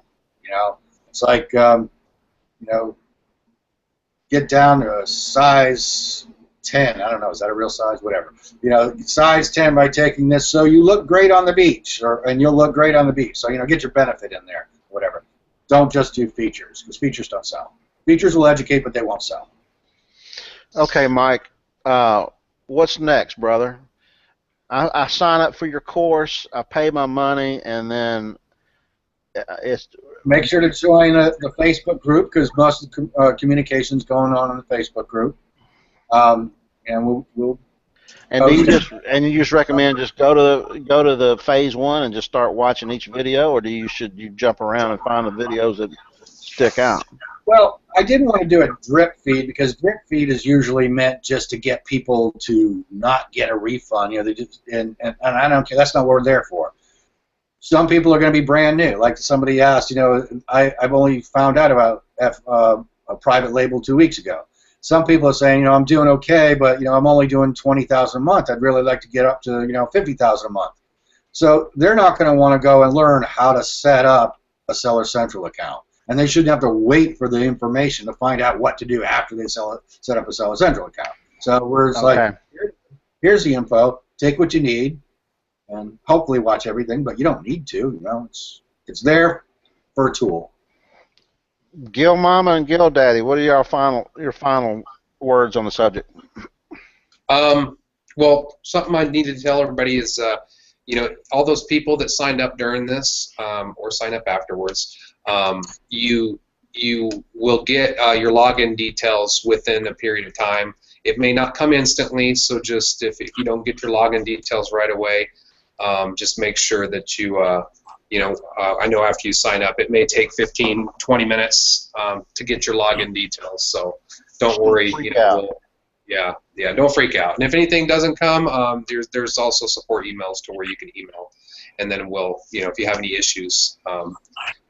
And by the way, if you click on if you click on the Enroll Me Now, it takes you to the page with the 3 videos, and then there's a 4th box that you have to click on that takes you to the order page. So just in case you guys didn't know that. Yeah. Any other comments you guys have about just the value of the course, or what people should, if they're sitting here thinking, yeah, it sounds good, but it's a little pricey, even $695 is better than $5,000, but I got to say, I used to never pay for any kind of training or anything like that. I never did. I was always very prideful on going out, finding everything there is to know myself. But I got to tell you that when you have something that's really, everything's there, it saves you a lot of time and a lot of headache and a lot of money. So if that's what you want, then this is for you. If you want to go out and find all the information, as much as you can on copywriting and doing Amazon and private label, you could probably find most of that information out there. But it will take forever. It'll take you a lot of time, and then you're not going to have that community of people. And I got to tell you that I know that our group is awesome. I mean, just people. I'm like, hey, I need your help. I mean, people jump on a Skype call with me whenever. I mean, they'll just help me, and I think nobody's ever really turned me down. So it's just a really great community. So if that's what you guys are looking for, I mean, it's definitely for you. I mean, you can break it down to the ridiculous if you think about it. How long do you expect that you're going to be in business in Amazon if you're successful? If you're successful, you're going to be in business, 5 years. Certainly, if you look at it that way, then just take the price tag of $695 and divide it by 5, and really you're investing $139 a year to hang out with a bunch of people who are successful, or stretch it out to 10 years. Let me put it in a little bit of different perspective for you. I've got 8 kids. All of them that are old enough to use a computer pretty much sell on Amazon. My 14-year-old, he makes more than that before he has cereal in the morning. So, I mean, to think about what it is over years, I don't really, No, I mean, literally, before he has his morning cereal, before he goes off to school, he's already made $695. And, he's only had his account for less than a year. And I didn't do anything with him, and I have anybody else, and I didn't give him the money to start. He had to come and work the summer here at my house because he lives in North Carolina. He had to come down here in Florida and work with me for the summer, just working in the warehouse and taking care of the yard and stuff like that, just to be able to buy his product.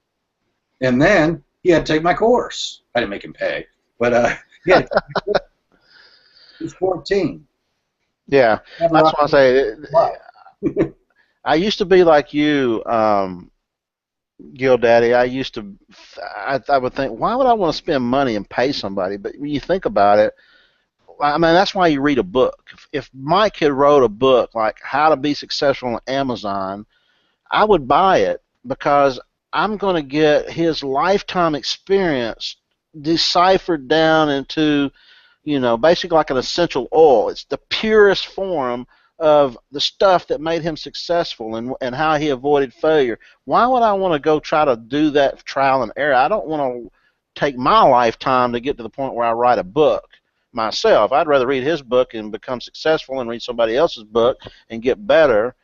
And that's what this course is. It's really just an open book of your experiences that you've been able to figure out how to communicate and transfer to somebody else. So I look forward to seeing you guys in there. Any last words? This replay will be up. You guys can. We've got. I don't know. We probably had 80 people that was live on the thing, but the way normally my webinars work is most people don't watch them live. They come back and watch a replay. We had 277 people registered for this thing, so we're going to get a lot of replay action.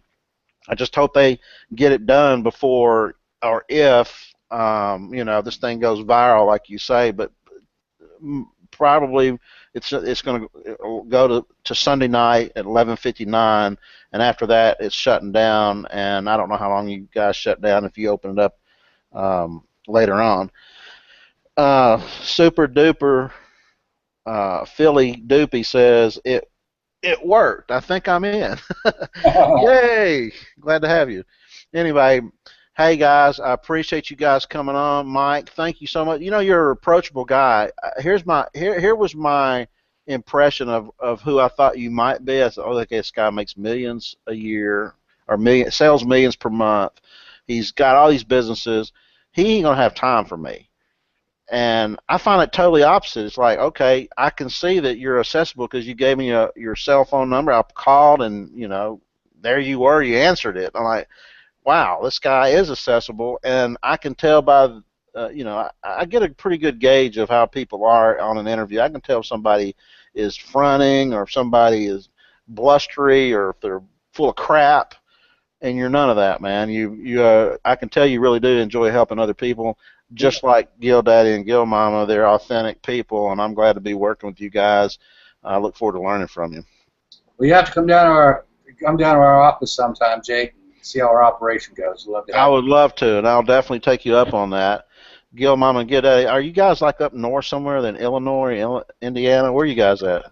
There was actually somebody earlier that said they were in Boise. We're about 25 miles from them. We're in Idaho. Yeah. Okay. All right, cool. Maybe we'll have to. We'll definitely rendezvous. But yeah, I'd love to come down, Mike, and check it out. Everybody in the room, say thanks if you want to. I appreciate you guys more than anything for being part of our audience, because this is why I do this. I appreciate it. Yeah. All right. Hey guys, with that said, we'll sign off here. Thanks so much, and we'll see you guys on the other side. All right. Take care. Bye. Cheers.